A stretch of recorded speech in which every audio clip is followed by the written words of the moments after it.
Welcome, Weslaco East Wildcats.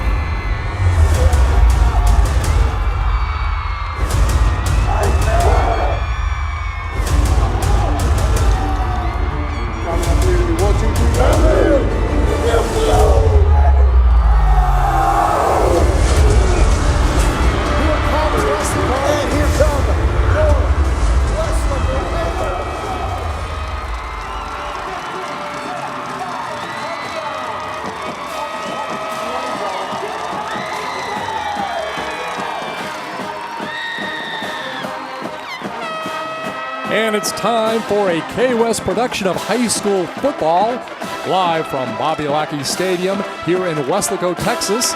It is going to be a big inter-city rivalry as the Weslaco Panthers take on the Weslaco East Wildcats. And joining me tonight with all the commentary, as usual, is the coach, John Boswell. And we also would like to welcome to the booth tonight, Baldy Alvarez. Now, Weslaco so far, they are 1-1 on the season. Weslaco East, they're 2-1. Of course, Weslaco lost a game because of the hurricane that canceled the game with Richmond George Ranch.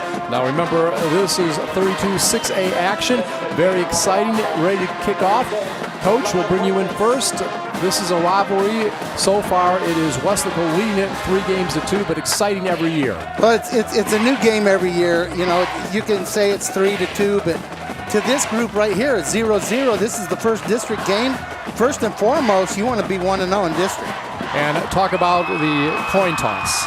Okay, well, the coin toss was won by the Wildcats. They deferred. Weslaco elected to receive, and there's Chucky kicking off.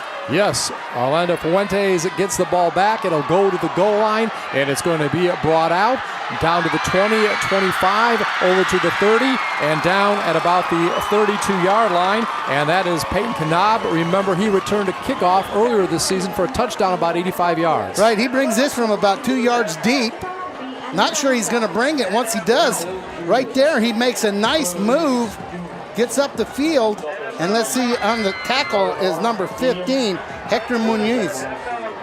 And so, coming out to start at quarterback tonight is Marco Leal, number 5. Also, we expect to see quite a bit of Jacob Cavazos. And, Coach, you think it's going to be pass or run early? Well, you know, Marco does a little of both, but when Jacob's not quarterback, usually he's at one of the receiver spots. All right, backs are split. We have a slot over on the right side, and it is going to be a handoff to start the game. And the handoff goes on the first play to Matthew DeSantiago. Yeah, Matt DeSantiago is one of those returning guys from last year. This is a read where the quarterback can take it up inside. Nice job by the defensive line of the Wildcats. Second and about 7. Okay, officially 2nd and 8, ball at the 34-yard line. So in this quarter, it's going to be left to right. And on the snap, it looks like it's fumbled. Well, I didn't think that the wetness was going to bother anybody, but the second snap of the game rolls back to the quarterback. He ends up losing about 5, Scott. It's going to be 3rd and long. Let's see what the Panthers have rolled up for 3rd and long. And talk about the uniforms tonight, Coach. Well, we got the all-purple with the white, and we've got the white with the black helmet and the gray. New look for the Wildcats, but the old-fashioned look for the Panthers. So it's going to be 3rd and 13, ball back at the 29-yard line. Liel back to pass, tries to get it down near the 41, and is it intercepted? It looks like, yes, it is going to be an interception, and it's Ramsey Vasquez. Ramsey Vasquez had a couple interceptions last game against the Economides. Leal looks at the receiver. Ramsey makes a nice break on the ball, catches that ball, gets 2 feet down, gets out of bounds, interception. Here come the Wildcats, got it about the 37-yard line, first drive. That definitely looked like he was waiting for that one. Great setup on that defense, waiting for that flat throw. You're right, Baldy, and it's going to be 1st and 10, ball at the 37, so a short field right now for the Wildcats as they begin their first offensive possession. And let us not forget about the big running back, Roy Pedraza, he already has rushed for over 100 yards in each game this season, and he gets the ball first, and he is going to get near a first down on the first play of scrimmage tonight for the Wildcats. A total power formation, double tight, extra lineman, tight formation. You got Roy and I believe Randy in the backfield, and Roy goes for about 11 on first down. No, they say 9, 2nd and 1. 2nd and 1, and it's going to be the quarterback keeper, and there's going to be a flag. Of course, the quarterback is a big guy out there. We all know about him, Richard Lefevre. Talk about his size. Well, Big Rich is about 6'4", I would say 250-ish. And prior to the snap, false start. Number 52 on the offense, 5-yard penalty. Still 2nd down. Well, that's the kind of thing you can't have happen early in the game. You went from 2nd and 1 to 2nd and 6, but Big Rich can get you a yard. You know, little mistakes like this can hurt them, especially at the very beginning of this quarter. Let's see if they can capitalize on this and make something happen. And Pedraza, last game, 25 rushes for 180 yards and 3 touchdowns. That was against Economides. And now another rushing play, and it's going to be near a first down. Gain of about 6 on that play for Pedraza. Yeah, we're back at about 3rd and 1, Scott. What they're able to do with Roy is play him at fullback, which is the lead back, or play him at tailback. And at times you'll see JC, who's in there right now with him in the backfield. So officially a gain of 5 on the play. It is going to be 3rd and 1 at the 28-yard line of Weslaco. In this first quarter, right to left is the Wildcats moving the ball. And right now, 2 backs lined up behind Lefevre. It is handed to the up back, and it is going to be a short game. We'll have to see if he got the first down. Was that Randy Cardoza on that play? No, I believe that was Roy again. Okay, He's still playing Roy? fullback right Okay. now. JC's at tailback, and that's a first down. So right now, the Wildcats believe that man for man, they're stronger than the Panthers, and they're in a formation, and they're going to see if they can prove that. Plus, the clock is running. Couple yards on that play for Roy. 1st and 10, ball at the 26-yard line. 2 minutes into the ball game, no score. Again, our audio is live tonight on Facebook. You'll be able to see the game on K-West later in the week. And the ball is pitched back to Vargas this time. Vargas is going to pick up a few yards. JC, a few touchdowns in the last game. He can do it all. He can catch passes for touchdowns, rush for touchdowns, even can throw the ball, Coach. Right, number 13, I believe that was Marco Noriega, a junior linebacker who makes the tackle here. Nice job by Andrew Olguin keeping his outside leverage, but JC's just a little too much. He sneaks forward for about 4. It's going to be 2nd and 6. All right, ball at the 23-yard line, and we were talking about J.C. Vargas. So far, he had a big game last time as far as catching the ball. 12 receptions for 239 yards, and that's on the season. 12 receptions for 239 yards and 5 touchdowns so far this year for Vargas. And another running play, and it's going to be near a first down. Again, it's Pedraza. Right, they got a multi-running back set, and Roy actually ran one of the plays that Freddie Gonzalez, who is in a cast tonight, kind of made famous.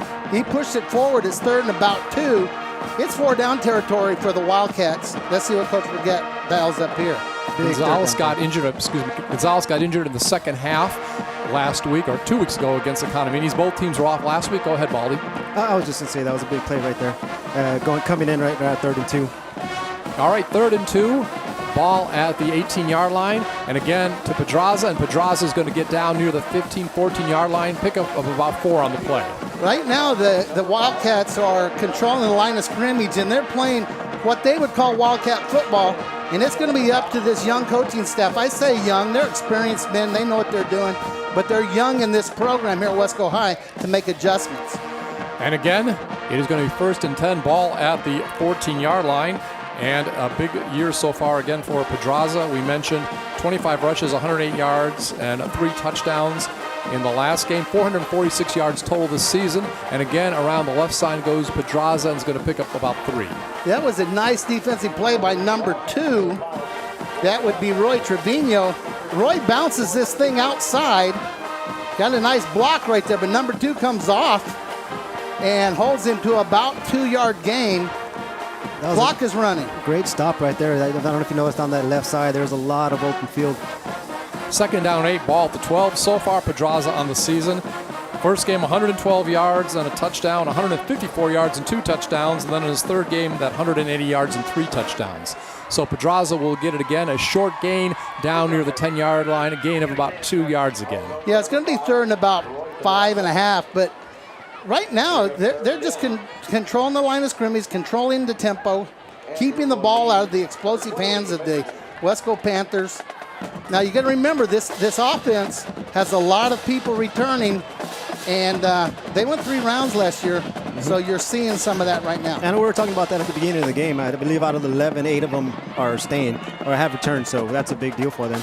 We talked about Freddie Gonzalez injured. He has 21 rushes for 157 yards and 2 touchdowns, so he is definitely missed. Hopefully he'll be back soon if you are a fan of the Wildcats. And now, out of the shotgun, here is Lefevre. He drops back the pass, and there is a receiver wide open, and he is going to go in for the score. And let's see who that is. Number 3, Freddie Cardenas. Cardenas. I was going to say, Cardenas is usually a linebacker. I had to double check that. Well, they ran one of their little sneaky plays. Coach Burgett has a bunch of those. I saw it about to happen.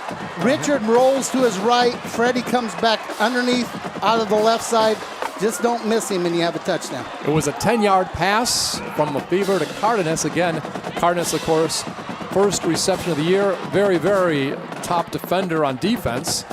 And now Chucky is going to try for the extra point, and it is good.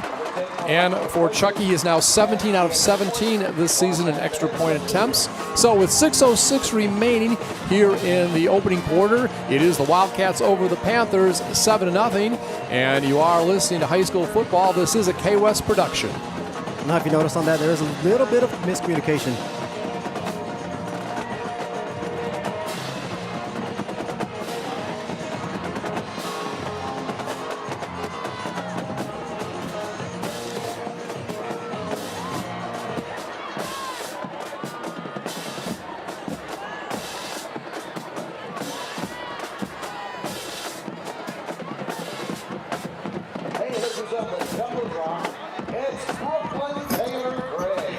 And we're back once again, Bobby Lackey Stadium. It was a rainy day earlier this afternoon in Weslaco. Some puddles. We'll see if it affects the players tonight on the field. But Wildcats strike first, and they lead the Panthers 7-0. Coach, what do you think of the first drive? Well, I think it was the kind of drive that the Wildcats were looking for. The coaching staff for Weslaco is challenging their manhood a little bit right now. You can hear them kind of over the speaker. Baldy, what did you have to say before we went to the break? I was just going to make a comment about how there's a little bit of miscommunication, the defensive backs. I don't know if they thought they were going for a slant, but they left a wide receiver wide open, and they benefit from that. So Chucky will kick off from the 40-yard line. It is going to go back and taken near the goal line. It is brought up to the 20, 25, 30, 35-yard line over to the 40. And that is where the back is finally knocked down on that particular play. And it is Roy Trevino. Yeah, number 2 does a nice job of bringing us back. Wildcats usually are pretty good on their coverage, but the Panthers do a great job with their return team and give themselves nice field position here to start drive number 2. And we're talking about Freddie Cardenas, about how good he is on defense. Just had that touchdown on offense, but he is the leading tackler during so the far. run back, illegal block in the back. Number 13 on the return team. That penalty is half the distance from the spot of the foul. The first down, Weslaco. All right, a penalty there. And we're talking about Cardenas. He has 26 tackles so far to lead the Weslaco East team, and the penalty, this will move the team well back, the Panthers, as they begin their second offensive series of the night. Yeah, 40-yard line. Now it's all the way back to the 8. That's not where you want to start drive number 2, down 7-0. Definitely not. But they're coming out in a quad set. 4 receivers left there, Scott. All right, so we'll see who's at quarterback. Looks like it is Leal. We'll have to wait and see for a second here. And there is a whistle, another penalty as the ball is snapped. And no, a correction there. It's going to be Jacob Carvazos. Jacob Carvazos at Full quarterback. start on the offense. Everybody but the center. Be half the distance to the goal. Still first down. Well, our official, Mr. Ford Sasser, had a sense of humor there, but he said it exactly right. Everybody on both teams moved, except for the guy snapping the ball. You know, you start off with a great kickoff return, and then you end up over here. They've got to do something on offense, and big game like this, I feel it coming. All right, Jacob Cavazos so far this year. He is 9 of 18 for 123 yards passing, but he's also very good at running the ball. He will hand it off on the first play of scrimmage. It goes to Patrick Knab, and he doesn't get much at all. Yeah, Peyton Knab is trying to find a hole there, and right now, in this field position, you don't have room to err. So on the play, looks like no gain. It's going to be 2nd down and 15. Peyton Knab looked so good in the opening game this year. Yeah, those two sophomores in the backfield are the future's bright here at Weslaco High School. And this time, Cavasso's going to keep it, and he is clobbered after he might have got maybe a yard. Yeah, he might have got a yard. That's going to be 3rd and about 14. Scott Wally can quickly send a shout out to Becky Burgett and Joe Don Scoggins, two big WISD football fans, and the head coach's wife are a little under the weather tonight, and hope that everything's going well. Michael Burgett, he's 5 years at the school and has a record of 36-14, and my similar sentiments go out to his wife. Yeah. All right, we have 3rd down and 13, ball at the 4-yard line in the shadow of the goalposts. We have a man in motion going right to left. Cavassos tries to get the ball downfield near midfield, and it is broken up, and the ball was intended down there. Looks like it was Devin Dina. Yeah, that's all one-man route, really. He runs a play action. They try to get maximum protection. Let's see who's got the coverage back there. Is it Jaime Banuelos, number 23? I believe it is. Yes, it is. And that was number 1, actually. That's Devin Dena back there. Yeah, Dena does a good job. Had a pretty good game last week, I believe. And here comes the punt off of number 7. Now he's going to run out to his right, Scott, and punt on the run. Jacob Cavassos, as well as being one of the 2 quarterbacks on the team, also has the punting duties. And again, he'll be punting about the middle of his own end zone. And J.C. Vargas will get the ball at the 45-yard line inside Weslaco territory, and he will get about 5 yards on the return. Well, that's a good place to start drive number 2. You're right around the 40-yard line. Nice punt out of the end zone by Jacob Cavassos. Let's see if there's any corrections been made on the defensive side at Weslaco, and see if the Wildcats come out and try to stay in the power set. 4:27 to go in the first period. J.C. Vargas, 7 total touchdowns so far this year. Really off to a great start, and just an all-purpose type player. Always a lot of fun to watch out there. He was the All-Valley MVP for being the utility player.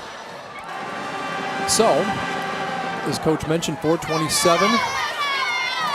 Ball down at the 40-yard line. 1st down and 10.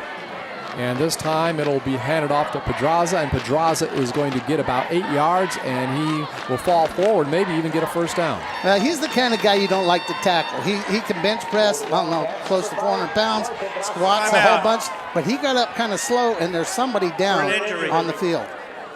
So again, hate to see that. Now, as far as the coach, we mentioned the Weslaco East coach.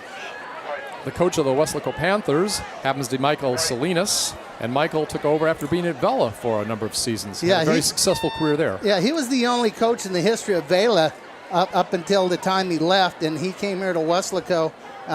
Great coach, outstanding reputation, did a great job at Vela.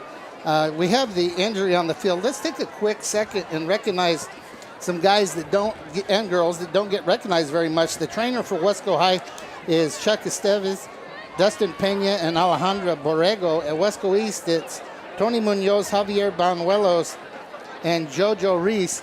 And those people make sure everybody is healthy and ready to go and play week in and week out. And an interesting fact, Dustin Pena, one of the trainers for Weslaco High, was actually a player a few years ago at Weslaco East. That's great. Well, you know, I was talking about Vargas. So far this year, receiving, I guess, has been his biggest attribute. 5 receptions for 98 yards and 2 touchdowns versus the Rattlers. He didn't do much in the second game, but in the last week or 2 weeks ago against the Conaminis, 7 receptions for 141 yards and 3 touchdowns. So he has 12 receptions for 239 yards and 5 touchdowns total. Also has rushed for a touchdown. I think that was the opening touchdown of the season of about 50 yards, and then had an interception for a touchdown. So we talked about how he can do it all. Those are, again, some of the facts right there. Yeah, and number 52 was the injured player, Ramiro Aguirre. We'll see how that progresses, and here we go. It's 2nd and about 1. All right, Richard Lefevre, I formation. Two wideouts stacked on the right side. He'll keep it himself. He'll bull forward about 2 yards for the first down. You know, there's not a lot of adjustments you can make if you're getting beat man for man. And right now, it appears that may be happening up front a little bit because the Wildcats have thrown one pass. And Baldy, what do you think so far, what you've seen? I see a lot of offense on the east side. I keep hearing number 5. I believe, I'm sorry, Marco Leal. I'm sorry. Roy Pedraza. Pedraza, I'm sorry. Right. And we have two wideouts on the right side. Pedraza, who we were just talking about, gets the ball, and he's going to get about 4 or 5 yards up the middle before the defense stacks him up. Well, you do the mathematics on that thing. If I can go 4 yards, 4 yards, first down, 4 yards, 4 yards, first down, and East will do that if that's what they can do. It's working out for them. It definitely is. 2nd down and 7, gain of 3, ball at the 27-yard line of Weslaco. Clock moving, approaching the 3-minute mark here in the first quarter. And it is the Wildcats over the Panthers, 7-0. Teams have only played 5 times. Of course, Weslaco East has only been in existence since 2002, but they've been district teams, right, Coach, for now about 5 years. Right. District rivals, I guess. So, Lefevre brings the team up. 3 backs in the backfield, 1 wide out, and there's a whistle before the snap. Going to be a delay of game. Yeah, I'm surprised that between the quarterback and the coaching staff that they didn't see the clock. Timeout. But you know Weslaco what? East, In this field they're position, first. they're not real worried about it. It looks like they're going to take a timeout. That's right. Weslaco East has their first timeout they use of the game. And as far as Lefevre, we've been talking about him. He so far this season has completed 31 of 43 passes for 480 yards and 2 touchdowns, been intercepted a couple times, but completing 72% of your passes is a pretty good rate. Well, you know, they're selective when they throw. Like I said, he's 100% tonight, but 1 for 1. Mm-hmm. And he can rush the ball, too. He has 16 carries for 66 yards. Again, a lot of times it's plays where you need 1 or 2 to get the first down, but overall he's averaging 4 yards a carry.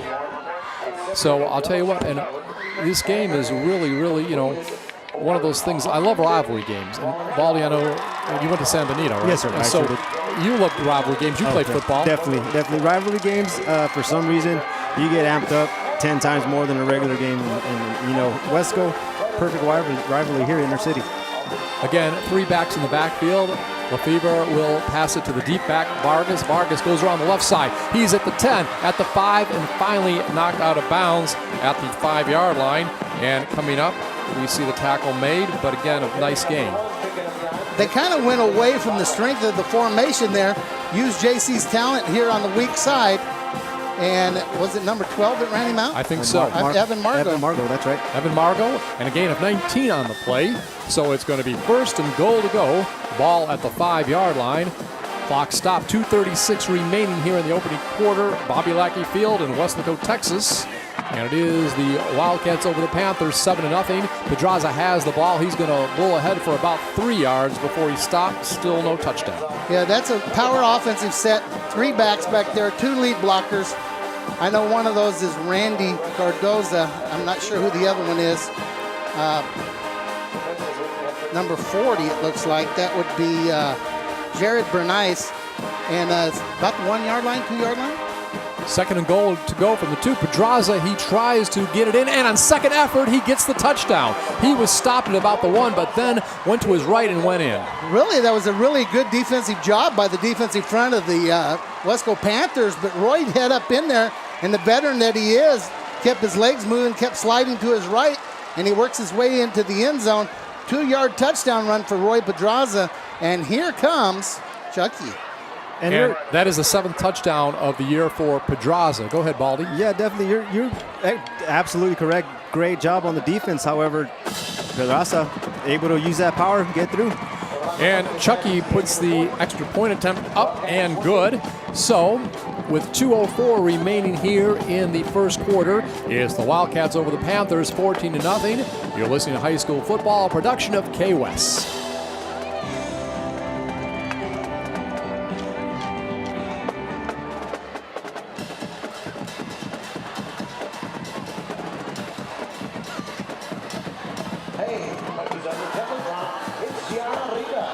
Happy 16th birthday to Gianna.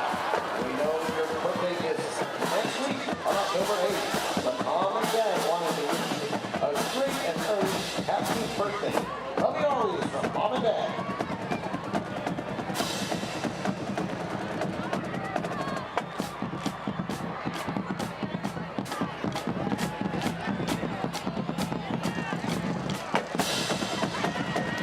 And we're back once again, 14-0 Wildcats over the Panthers. Weslaco East over Weslaco. And Coach, even though we want to give credit obviously to Pedraza, a great running play, great defense effort too to almost stop him from getting the touchdown. Well, yeah, 99, Tony Esteban has really shot through there and did a good job. Had him kind of wrapped up, but you know, Roy is a legitimate runner with huge legs and a lot of strength. And Baldy, what do you think of the power of Pedraza? You're seeing him for the first time. He's a power lifter too. I'm very impressed with his athletic ability. Kind of reminds me of a Reggie Bush type runner. You know, very powerful, quick cuts, and I've been very impressed by this first quarter. All right, the ball is kicked off right now. Comes down to the 10-yard line. Looks like it's Kanab with it over the 20 to the 22, and that's all she wrote. Well, somebody got down there quickly. They actually kicked that ball off shorter. Chucky got under it a little bit. Maybe it was a called deal because he's been kicking it in the end zone. Kanab gets it right on the 10-yard line. Let's see who shoots through there. Oh, I'm guessing Freddie Cardenas would be one of them. We saw Cardenas score a touchdown earlier, but that's his main forte, defense, and we can see why. He is the leading tackler, as we mentioned, for Weslaco East. And Baldy, I used to cover Reggie Bush at the pro level in New Orleans, and he was quite a specimen, to say the least. Definitely. I'm a huge New Orleans fan, by the way. Marco Leal back in the game, Scott. Thank you.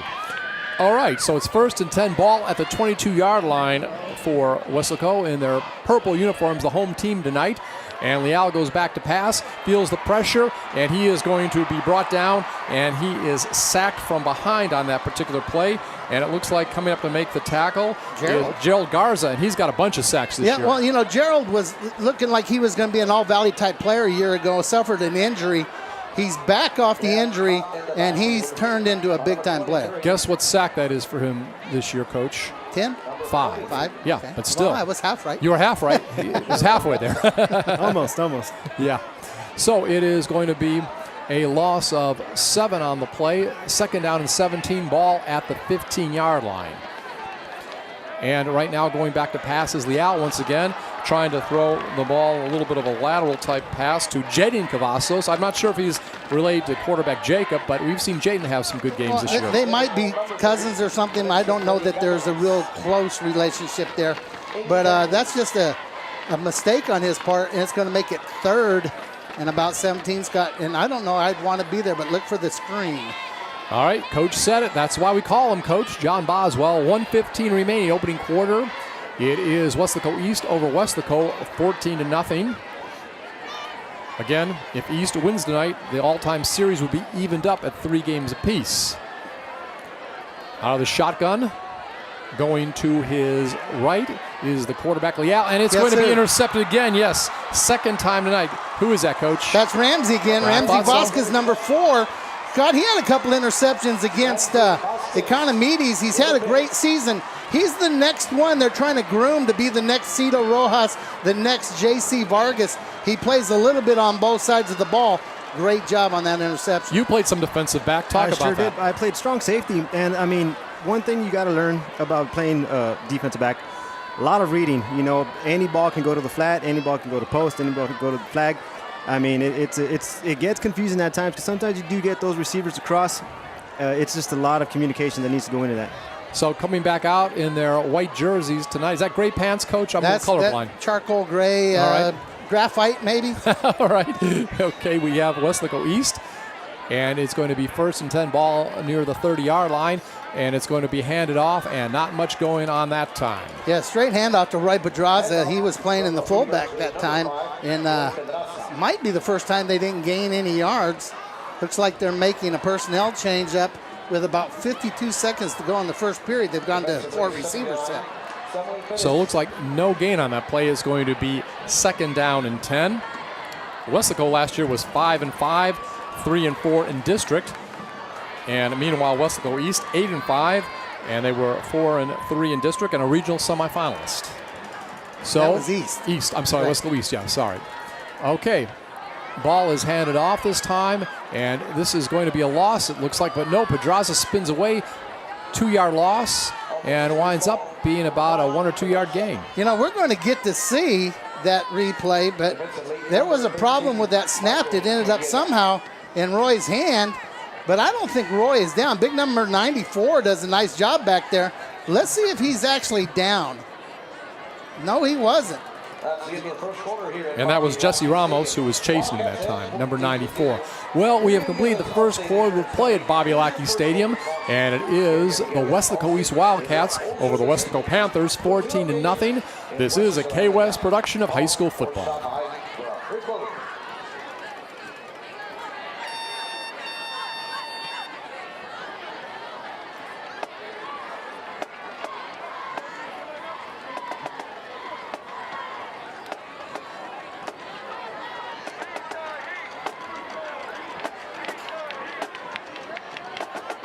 Back once again, beginning of the second quarter, Wildcats over the Panthers, 14-0. Here in the second quarter, right now the Wildcats going from left to right. Well, the clock doesn't have 12. There we go. Okay. Remember, high school football, 12-minute quarters. Nice crowd out here tonight. A little rain may have kept a few people away, but for the most part, we have a very, very strong amount of fans for both teams out here tonight. Nice job by the Panther front there, Scott. That's right. I see number 48. It's Benito Juarez right there. Yeah. Right. Making a great play back there. He had some help. And it was Pedraza, probably no gain, maybe even a little loss. So they're at the 32-yard line. It's going to be... Loss of 2. Second and 12 at the 32. Oh, fourth. I'm sorry. Oh, yeah, you're right. Okay, fourth. So a loss of 2 on the play. 4th and 14 at the 32. But you're in a field position where punting doesn't help you any, so let's see if we can get it. Lefevre, he will work out of the shotgun. And we'll have Pedraza to his left. We have wideouts stacked on both sides. Game on the offense, 5-yard penalty. Still 4th down. Now, do you still go for it or you try to punt, Coach? Well, I think you still go for it. You've been playing good defense, but it looks like Richard's the punter. So you still have everything to defense with Richard Lefevre back there punting the ball. It's like Cavazos punting for Weslaco. Mm-hmm. You've got a run threat, a pass threat, and a punt threat. So you've got all of that going on. And Coach made a good insight. Punters for both teams, also quarterbacks, and now there is timeout called by Weslaco. Yeah, Weslaco wasn't ready for the formation they got in there.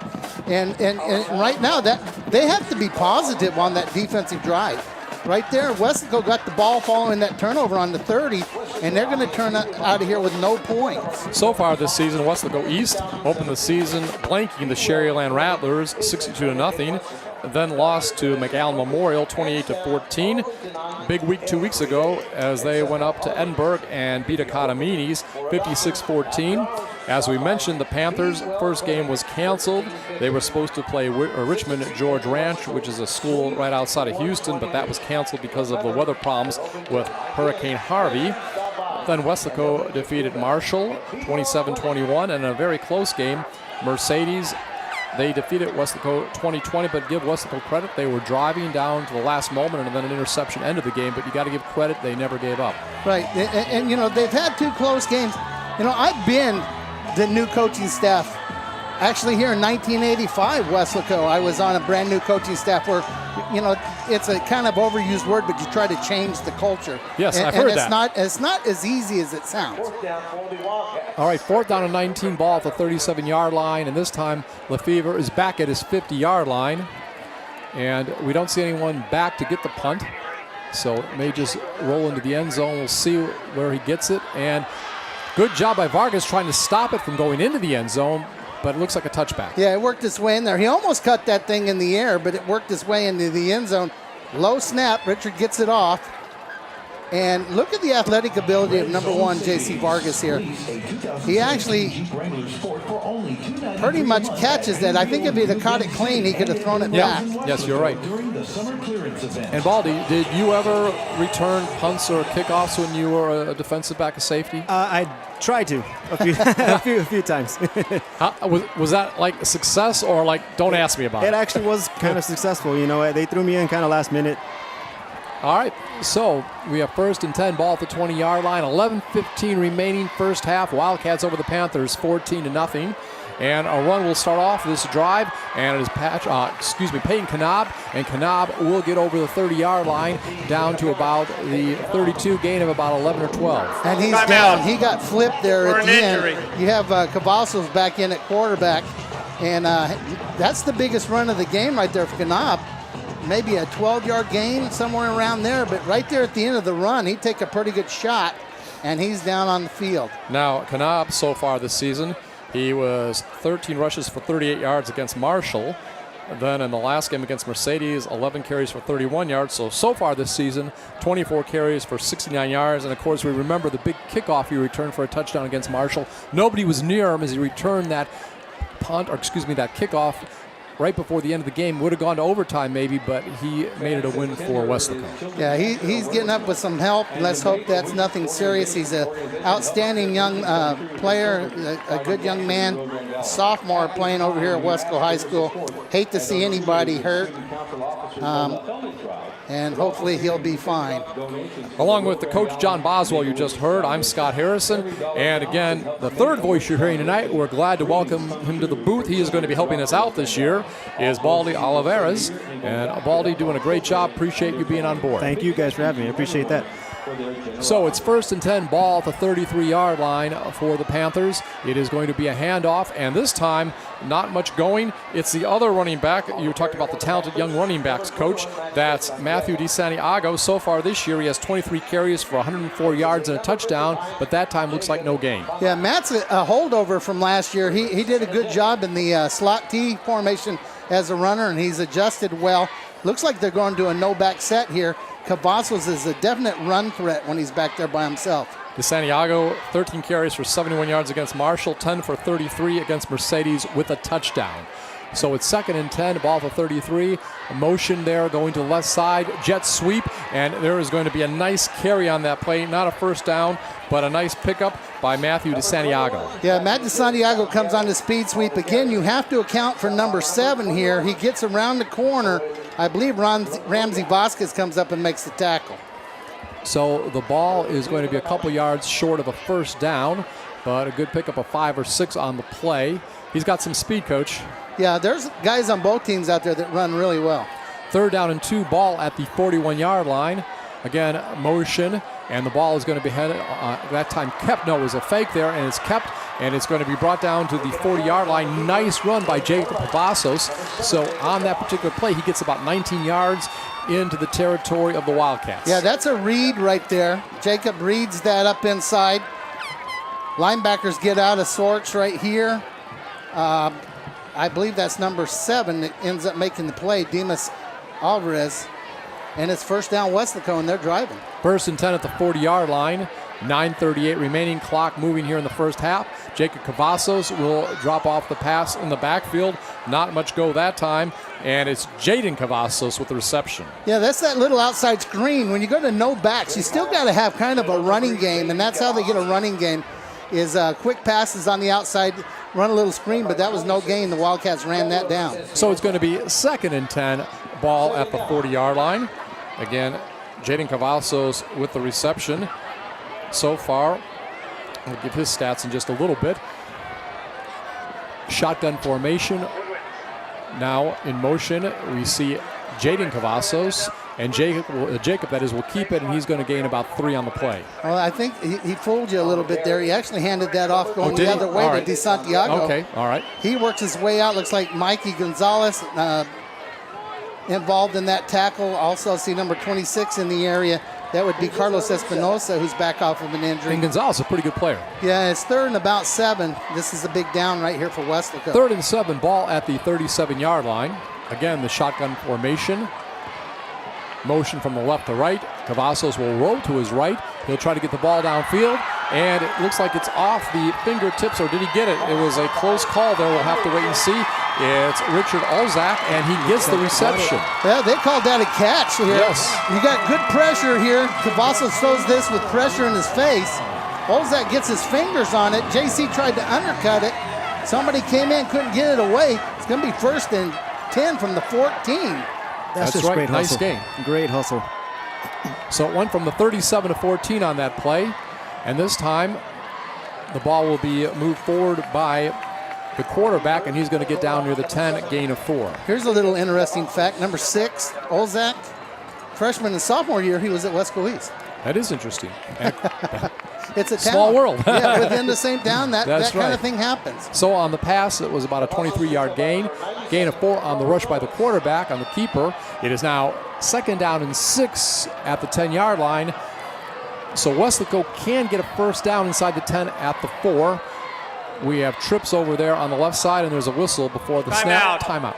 Yeah, there was something there that Coach Salinas second. didn't like. Scott, you want to take a timeout while they take one? We can. 7:27 remaining here in the first half. Bobby Lackey Field. Wildcats over the Panthers 14-0. You're listening to a K-West production of high school football. From Chick-fil-A. Okay, who's it going to be? Let's see your spirit, because they're here in the house to award our great food to the lucky second.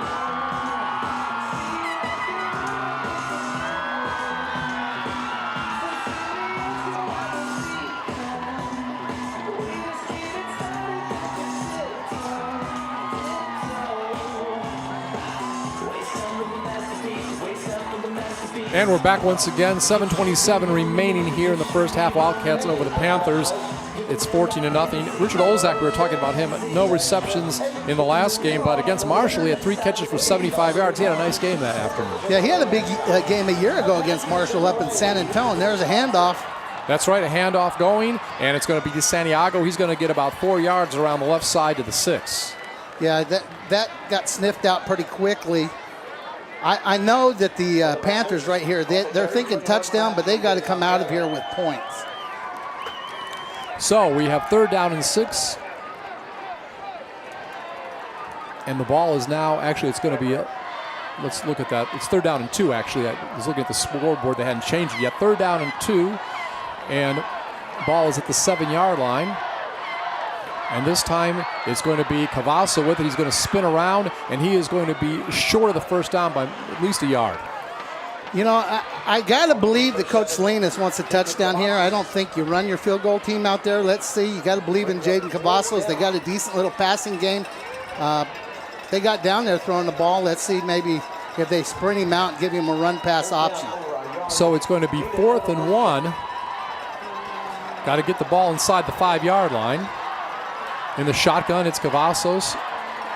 1 back in the backfield.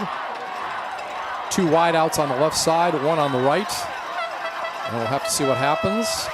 Cavazos and Denna are the wideouts on the left side. And with the ball after a fake handoff is Cavazos, and he is going to be dropped for a loss. Well, you got number 3 and number 1 running out of there. That's J.C. Cavazos. That's Freddie Cardenas. And number 90, we haven't mentioned yet tonight, but Fernando Garza back there on the play. You really needed to get out of there with points. Let's see what the Wildcat offense has after being stuffed on the last drive. And you were talking about Fernando Garza. He has 16 tackles going into this game and a sack. He's really impressed me this season. Yeah, he's the guy who grew up because Gerald got hurt a year ago. So it is going to be 1st down and 10. 6 minutes exactly remaining. We're halfway through the second quarter. Ball once again in the possession of Weslaco East. Ball on the 9-yard line, and it's going to be handed off to Pedraza, and he is not going to get much, maybe about 2 to the 11. Yeah, they tried to power it up in there. Weslaco's made some adjustments. They are getting people to the point of attack. I see Andrew Olguin. I see number 42. That would be Jathan Gonzalez stopping that for a 2-yard gain. And how would you like to try to attack a guy and tackle a guy like Pedraza back when you were a defensive back? Just wait for him to come to me. You wait for that open field tackle, and that's all I can do. Big guy. Big all guy, right. definitely. Gain of 1, Pedraza on the pitch. He's going to go around the left side, and again, maybe no gain. It was 2nd and 9 from the 10, and I think they're still at the 10. Right. Well, they threw that weak side toss here. He's got number 36 and 44 out front, but there's penetration right there by number 44 for the Panthers. That's Seth Sanchez, and ends up being 3rd and about 8. Yeah, gave him a yard. And that's not a good down, 3rd and 8. 3rd and 8. Ball at the 11-yard line. Under 5 minutes remaining here in the first half. It is Weslaco East over Weslaco, 14-0. You're listening to our broadcast on Facebook Live. Of course, you'll be able to see it on K-West in the upcoming week. And it looks like there was some problems with the snap, and there are flags. There should be offsides on the defense. You know, as a defensive line coach, which I was for years, you tell them watch the ball, don't listen to the quarterback. Well, the quarterback gets up there and goes, hut, hut, and you jump. On the defense, And now number it's 3rd and 44. 2. It's a 5-yard penalty. We'll replay 3rd down. Coach is right as usual. You know, as you heard Mr. Sasser say, you know, offsides defense, you know, that's a cardinal sin. Now we're in a manageable down and distance. It's 3rd and 3. 3rd and 3, ball's at the 16-yard line. Definitely. And going back to what you said, looking at the ball, coming from a quarterback's perspective as well as a defensive perspective, that's one thing you definitely have to do is watch for that ball. Okay, so we have 3 backs in the backfield. Tight set, 1 wide out. It's going to be pitched back, and it looks like it's going to be Pedraza, and he is going to get the first down. Actually, it's Vargas that time. Vargas gets it, and he is going to be knocked out near the 25-yard line, so it's going to be a pickup of almost 10 on the play. Well, the Wildcats are able to change the tempo. You go from the power and the strength of Roy Pedraza to the pure quickness of J.C. Vargas, and sometimes that surprises the defense. You get out there to the edge, and he shoots out of there. So you got a first down. You've got 4 minutes. And actually got 6 yards on the play before he stepped out of bounds. That give him a 6 on the play. So it is going to be first down and 10. And Vargas can rush the ball as well as get passes, but this time it's going to be Pedraza, and he spins away from 1 tackler and gets about an extra 5 yards. Might have got 1 yard, but then winds up getting about 6 or 7. Well, you know, he at 182, he was the state 181. He was the state champion in powerlifting. He weighs about 195, 198 right now. So he's actually probably stronger than he was then. Vargas has so far this year 16 rushes for 132 yards and 1 touchdown, so he can run the ball as well as receive it. And that was a gain of 6 on the play for Pedraza. 2nd down and 4, ball at the 28. And they'll bullet ahead once more, and it's going to be near first down. Yeah, Big Rich just saw a little opening. Coach Brigette, I believe, sometimes gives him the power to do this. Lefevre ran it.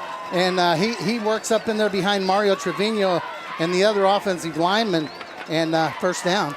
Ball will be marked at the 33-yard line, so we'll give him 5 on the play. First down and 10.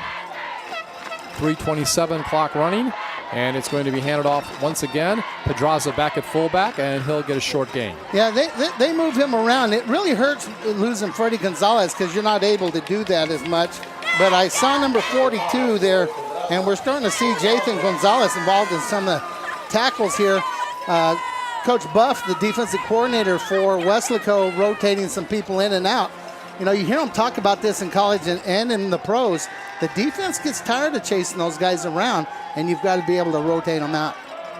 So we're going to call it a gain of 5, 2nd down and 5, ball at the 38-yard line. As far as the timeout situation, 1 left for the Panthers. Wildcats still have 2 timeouts remaining. Well, the play clock's about to run out. I think Coach Brigette's going to wait and call a timeout. All right. So we have timeout on the field, 2:35 remaining here in the opening half. It is the Wildcats of Weslaco East over the Panthers of Weslaco, 14-0. You're listening to high school football on KWES. And Olga Moreno. He was number 31 for your Panthers and plays the linebacker. And he has also received a certificate from the Sports and Entertainment Marketing QuickBooks. He's also belonging to accounting. He plans to attend UTRGV and major in civil engineering. Thank you, and help me recognize Javier Navarro Moreno, this week's Athlete of the Week. And a big thank you to Thermite Eye and Associates, where you can get half price on all laser surgery. 2:35 remaining. Halftime approaching. Great performance by the bands. We're looking forward to that. Wildcats over the Panthers 14-0. You're listening to the audio on Facebook Live, and of course you'll be able to view the game in its entirety coming up soon on KWES. Appreciate the KWES crew doing another fine job tonight. So Lefevre, backs are split. He will hand it over to Vargas, and Vargas will only get a yard or 2. He's still going to be about 3 yards short of the first down. Well, yeah, it's going to be 3rd and medium here. And they tried a little double pull action with JC, trying to catch the defense out of whack there. And again, big number 42, amongst others, on the tackle. Right now, the Weslaco defense starting to bull up a little bit and respond. It's going to be 3rd and about 4. Let's see what they have. And that was Jathan Gonzalez among those on the tackle coach was talking about. Ball at the 39-yard line. Again, 3rd and 4. I backfield. It's going to go back now to the deep back, and it's going to be fumbled, and it looks like it's going to be recovered. It was Vargas on the run, and it looks like the ball was recovered by Jacob Carrasco. Yeah, Jacob Carrasco. And it's a first down. We're at about the 46-yard line. You got 1:48 to go. Let's see if the Wildcats getting a hurry up. The Panthers are going to have to line up. Now, I've been looking, and Bones, number 80, Trey Signs, has been manned up, man-to-man with no help, and they haven't thrown it over here yet. And there is going to be a timeout. Of course, Hector Signs. Timeout. Definitely. Weslaco. Their 3rd and final timeout. Weslaco called a timeout. They had 12 guys on defense right there. Wow. Yeah. Oh, man. Well, you change personnel from one formation to another, forces you maybe to add a secondary guy. And there she is, the superintendent of schools, Dr. Priscilla Canales, along with some of her staff there. I know she's proud tonight because everybody involved in this game, whether it be K-West, both bands, both cheerleader staffs, everybody working here is a WISD employee pretty much. And, WISD, Scott, it's the right choice. There you go. It definitely is. All right, Weslaco East, by the way, will be hosting San Benito next Friday night at 7:30. And meanwhile, Weslaco will be at Brownsville Hanna also next Friday at 7:30. On defense, Weslaco's defense has given up 348 yards, rushing 380 yards in the air, about 731 total, or an average of 365.5 yards a game. Meanwhile, as far as the offense for Weslaco East, they have rushed for 621 yards, passed for 488. So they're over 1,000 yards of offense already just after 3 games, 1,309. They are averaging about 436 yards a game on offense. Yeah, well, they have the ability to do that. Once again here, I see number 80 being played man-to-man. So we have wide receivers stacked up on the right side, one to the left. Shotgun formation for Lefevre. One back in the backfield. He's going to try to throw it to the solo back on the left side, and he has it. It's Vargas, and he is going to go down to the 30-yard line. He picks up about 16 yards on that reception on the far sideline. Yeah, Tommy Escobar ends up making the tackle here. That's just a little read Richard makes. Get the ball out to JC. Number 13 does a good job of hustling over there, but number 4 comes back with the help of number 2, Roy Trevino, on the tackle of JC Vargas. 1st and 10 officially at the 31, and Lefevre is going to throw it down towards Signs on the right side. Pass is incomplete. Yeah, he let that one go a little bit out of bounds, but I'm sure the coaches are seeing the same thing we're seeing, Scott. And right now they're daring the Wildcats to throw the ball. Well, they're not afraid to throw it. Yeah, it definitely doesn't look like it. You've seen a lot of run this game. I'm very happy to see the pass. I've been very curious to see how it's going to work out. 2nd down and 10, ball at the 31-yard line. And this time, the ball is going to go up the middle, and it is going to go down near the 5-yard line. It is Lefevre taking it himself. He picks up a nice gain on that play of close to 25 yards. Well, he gets in behind his left guard. That's Steely Munoz, number 70, up the field, looking for somebody to block. Richard's bigger, stronger, faster than most people think. And he takes some of them for a ride, ends up at the 5-yard line. It's got 48 seconds, clock's running. Evan Margot and Marco Noriega in on the tackle. Now behind center is Lefevre, and before the snap gets off, there is a whistle. 1st and 10, the ball was 1st and goal to go at the 5. Clock stop at 39 seconds. Substitution violation on the defense, 12 players in the formation. That's half the distance to the goal. Still 2nd down. So the ball will be at the 2.5. Well, yeah, but, East went from 4 wideouts to 3 running backs. Well, when you do that, the defense has got to adjust. They got caught adjusting. You see the great ones. You see Aaron Rodgers. You see Tom Brady catch. The defense is doing that all the time, and you get a free play out of it. We've got 3 backs in the backfield right now. And the deep back, of course, is Roy, and now Lefevre will spin and try to go around the left side. He's going to be thrown down for about a 5-yard loss. Yeah, with 20 seconds to go in the half, there's a timeout, but I'll guarantee you somebody went the wrong way. Now, you've got guys back there. You don't have Freddie right now. So you've got timeout was taken with 20 Randy seconds in the game. on the clock. You may have Carrasco back there in the game. and somebody went the wrong way. You're at the 2.5-yard line. You got to think you're going to score. Now, you got Chucky, but do you have time to run a play and still get Chucky in there? You go for a pass play? Possibly. It's then you got a chance to use Chucky. It's going to be what, down? Second? It's going to I be believe it's second, yes. Yeah, second yeah, down. second and goal to go with 3. I think if you throw it in the end zone, you can throw it. All right, that's your call. And again, what do you think? Quick pass. Quick pass. Quick pass. All right, so everybody votes for the pass. And again, it makes sense to get Chucky a chance. Well, yeah, well, you're at the 10-yard line. If we were back at the 2.5, I wouldn't say pass. Yeah, I understand. Halftime coming up. We'll have all the festivities. Looking forward to it. Again, we appreciate everybody listening on Facebook Live and or watching us. Nobody sees J.C. Vargas to the left. That's right, Vargas on the left side.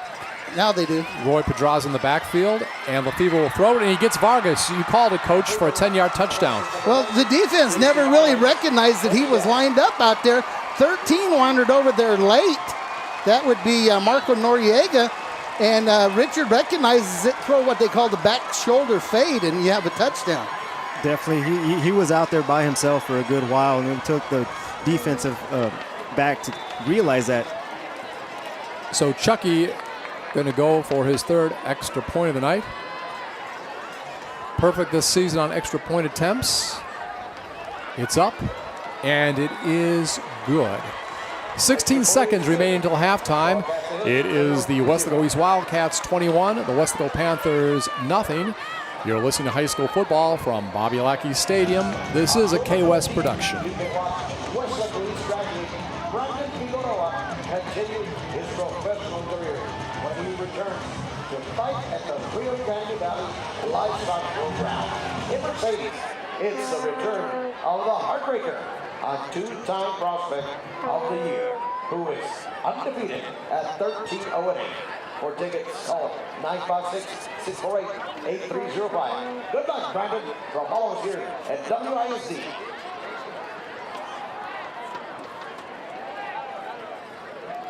Back once again, Wildcats leading the Panthers 21-0. 16 seconds left in the half. For Vargas, that is his 8th touchdown of the season.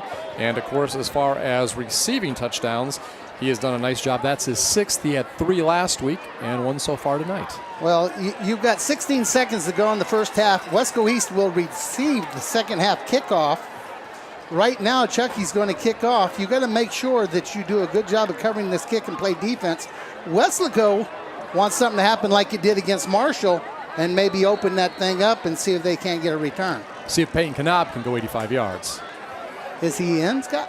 Trying to look. He was shaken up earlier. Yeah, that's what I was trying to see, if he's on the field or not. A little bit obscure right now. I don't think he is, though. Looking at the numbers, I don't believe he is. So that's not good news for Weslaco. And the ball is kicked off by Chucky. It's going to go deep, back near the goal line.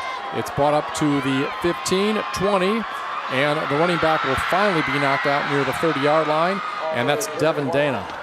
And the tackle by J.C. Vargas. That's the young man that just caught the touchdown pass. You know, we talked about him being versatile and doing a little bit of everything. So you got 9 seconds to go, Scott. Well, wasn't he recognized last year not only for his offense but for his defense in postseason awards? Utility player, I think is the word they use. All right.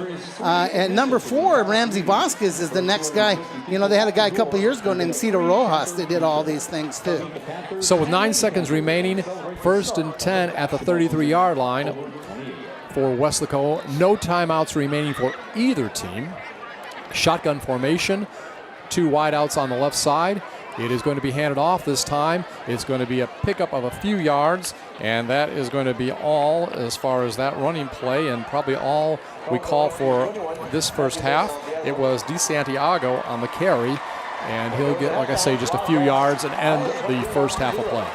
Yeah, that's it. And we'll have the volume here. I believe you'll be able to hear the band on Facebook Live. We'll be back for the second half, Scott. Okay, once again, it is halftime. And here at Bobby Lackey Stadium in Weslaco, Texas, it is the Weslaco East Wildcats 21, the Weslaco Panthers nothing. You are viewing or listening to a K-West production.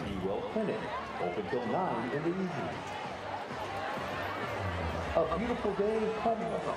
Your health is our life's work. At Medical Center, caring for the Mid-Valley since 1962. Rocky Mountain Chocolate Factory. Nothing says love sweeter than chocolate. Miriam Guerra Allstate Insurance. You're in good hands with Allstate. Texas National Bank. Our customers come first. And Chick-fil-A. Eat more chicken. On behalf of the Weslaco ISD family, thank you for supporting the Wildcats and the Panthers.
Good evening, ladies and gentlemen. Weslaco East High School is proud to present the Starlets, the brightest shining stars over the skies of the Rio Grande Valley. We invite you to sit back, relax, and enjoy tonight's very special performance. Introducing the 2017-2018 Starlet officers, Second Lieutenant Roxana Lopez, First Lieutenant Deanna Gonzalez, Co-Captain Carolina De Leon, and Captain Jessica Gomez. Tonight, the Starlets perform a jazz routine to the music of Cascada. Here is Fever.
Ladies and gentlemen, due to technical difficulties, we will be moving on to the Wildcat Regiment's portion of tonight's halftime performance.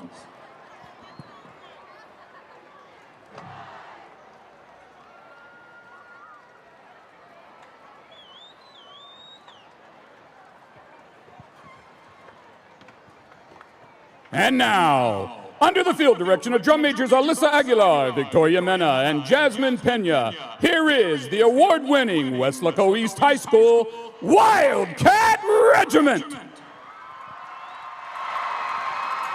Tonight, the regiment will be performing their 2017 field show entitled Andalucia, the Defiant One, featuring the music Malagueña, España Cani, Malagueña Solarosa, Cielo Andaluz, and La Boda de Luis Alonso. Ladies and gentlemen, the Wildcat Regiment proudly presents Andalucia.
Ladies and gentlemen, please help me welcome back your award-winning Dreamettes. This spring, the Dreamettes attended the Showtime International Dance Competition where they claimed the Grand Champion title and the Sweepstakes Award. The Dreamettes also attended the Showtime International Officer in Line Camp where they received Division Is in the home and camp routines.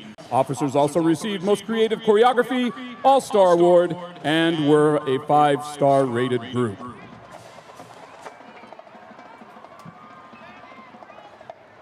Introducing the 2017-2018 Dreamette officers. Lieutenant Heaven Peña. Lieutenant Veronica Rengel. Lieutenant Calista Robledo. Lieutenant Celeste Vasquez. First Lieutenant Cyan de la Garza. And Major Trisha Noriega. Dreamette of the Week is Giselle Herrera. Sit back and enjoy tonight's performance as the Dreamettes perform a palm routine to an 80s rock mix.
And now, lining up for your halftime enjoyment is the award-winning Weslaco High School Panther Corps. The Corps is under the field direction of head drum major Emmanuel Lopez, assistant drum majors Alexis Gomez and Gabriela Sainz. Tonight, the Panther Corps will be performing their 2017 UIL Pigskin show entitled 007 Reloaded. Part 1, Skyfall. Part 2, Target Terminated. Part 3, City of Lovers. Part 4, Firefight. And Part 5, James Bond Reloaded. Ladies and gentlemen, the Panther Corps proudly presents 007 Reloaded.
Panther Corps is under the direction of Rodrigo Leal. Assistant directors are Ron Lowe, Dr. Tom Sturzaker, Fabian Trevino, Ernesto Ortiz, Cecilia Perez, Ivan Perez, Michael Perez, Arturo Hinojosa, and color guard sponsor Karina Kenzie.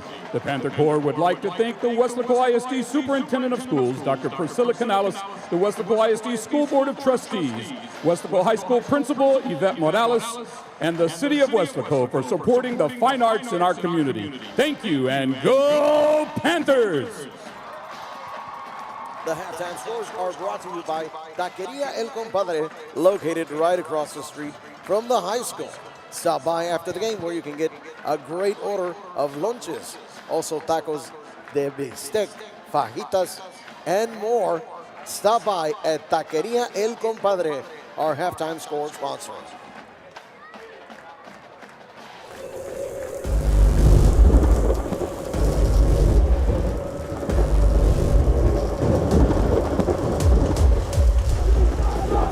In this game, you need the desire, the hunger, the will to win. This is what drives you to finish, to dominate. When it's one-on-one on this field, the one with more heart, the one with true will, one who simply refuses to lose, will be victorious. East side, strong side.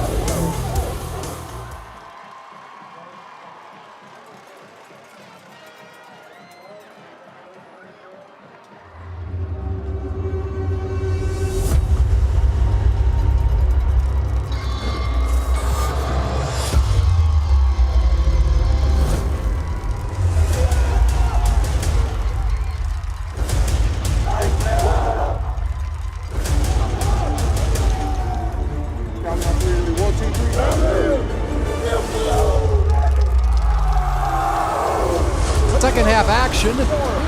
We are live on Facebook. You'll be able to see the broadcast also on KWES.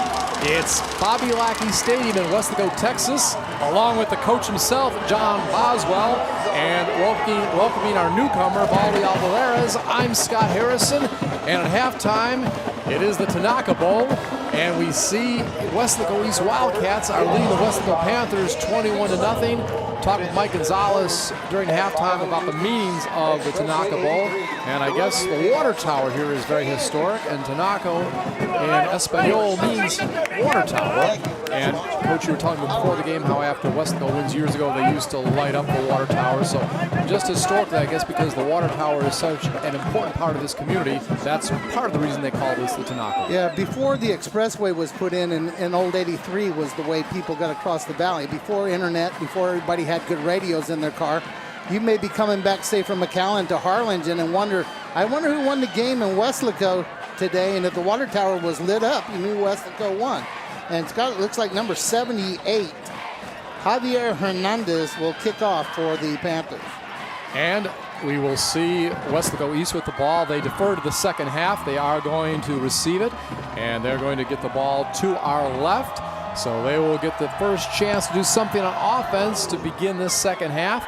and the ball is kicked off, and it will drop down near the 10-yard line. It is picked up and brought up by Roy, and Roy Pedraza has it, and Roy Pedraza is knocked out near the 50-yard line. He is going to be tackled from behind by Devin Denna. Yeah, Roy got that off the bounce. That ball kind of died on the brand new turf here at Bobby Lackey Stadium. Roy picks it up. Now, Roy's got a couple of kickoff returns in his history for touchdown, and the line gives him a good block, and the Wildcats start in the Panther territory on the first drive of the second half. And Baldy, what do you think about the first half? I saw number 5 running all over the place, and I expect to see that. I expect to see that again. All right, and of course he had a touchdown, a 2-yard run in the first half. Also a little trick play. Freddie Cardenas, usually a linebacker, came off the line and scored on a 10-yard pass from Lefevre. And also we saw Lefevre throw a touchdown pass to J.C. Vargas, and that was 10 yards also. So a good game so far for the quarterback, number 13, Richard Lefevre. He'll bring the team to the line. It is the 48-yard line of Weslaco, 1st and 10. Moving from our left to right, play action pass, and he is looking downfield, and he overthrows his intended receiver, and that was Signs. Well, you know, I mentioned in the first half they were man-to-man and Bones out there to the left. Trey Bone, Hector Signs. Richard makes a nice little play fake and just threw it just a hair too far because he was open. It's going to be 2nd and 10, but the Wildcats aren't happy yet. They're going to try to finish this game. And for people just tuning in, Coach, talk about the uniforms tonight. Well, again, all purple with the white top for Weslaco and the white and the gray with the black helmet for the Wildcats. Wildcats are the visiting team tonight. And actually 2nd and 10, they give it off this time, and it is going to be Pedraza getting down to near the 45-yard line, pickup of 3. And when you have a big guy like that, Baldy, do the defensive backs kind of cheat up more, kind of aiming for him to run? You know, I would. It's all up to the captain on the defensive side to make that call. A lot of people do make adjustments when they have a powerful runner like that. So I wouldn't doubt it if they do cheat up a little bit. Of course, some good receivers out there, Coach. You don't want to get burned either. You got Jaime Bonuelos and JC up top, and you got Bones and Al Medrano on the bottom. And this time the ball is passed off, and it is going to be a touchdown, and this is going to be a touchdown of 45 yards. A nice play that time, Coach. I'm going to tell you. Jaime Bonuelos. Yeah, Jaime Bonuelos makes it. So a 45-yard touchdown pass on the first offensive series of the second half to Jaime Bonuelos, and it is now 27-0. It is the Wildcats over the Panthers, and once again, Chucky is going to come out and attempt the extra point. Well, you know, K-West did a nice story on Jaime Bonuelos. His grandpa was Dr. Avila, who passed away just recently. His first cousin, Rico Avila, plays for the Panthers. So that was big. I'm sure Doc Avila is smiling right now. Extra point attempt is up, and it's good. 11:02 remaining here in the third quarter. And the Wildcats have increased their lead over the Panthers 28-0. You're listening to High School Football. This is a K-West production.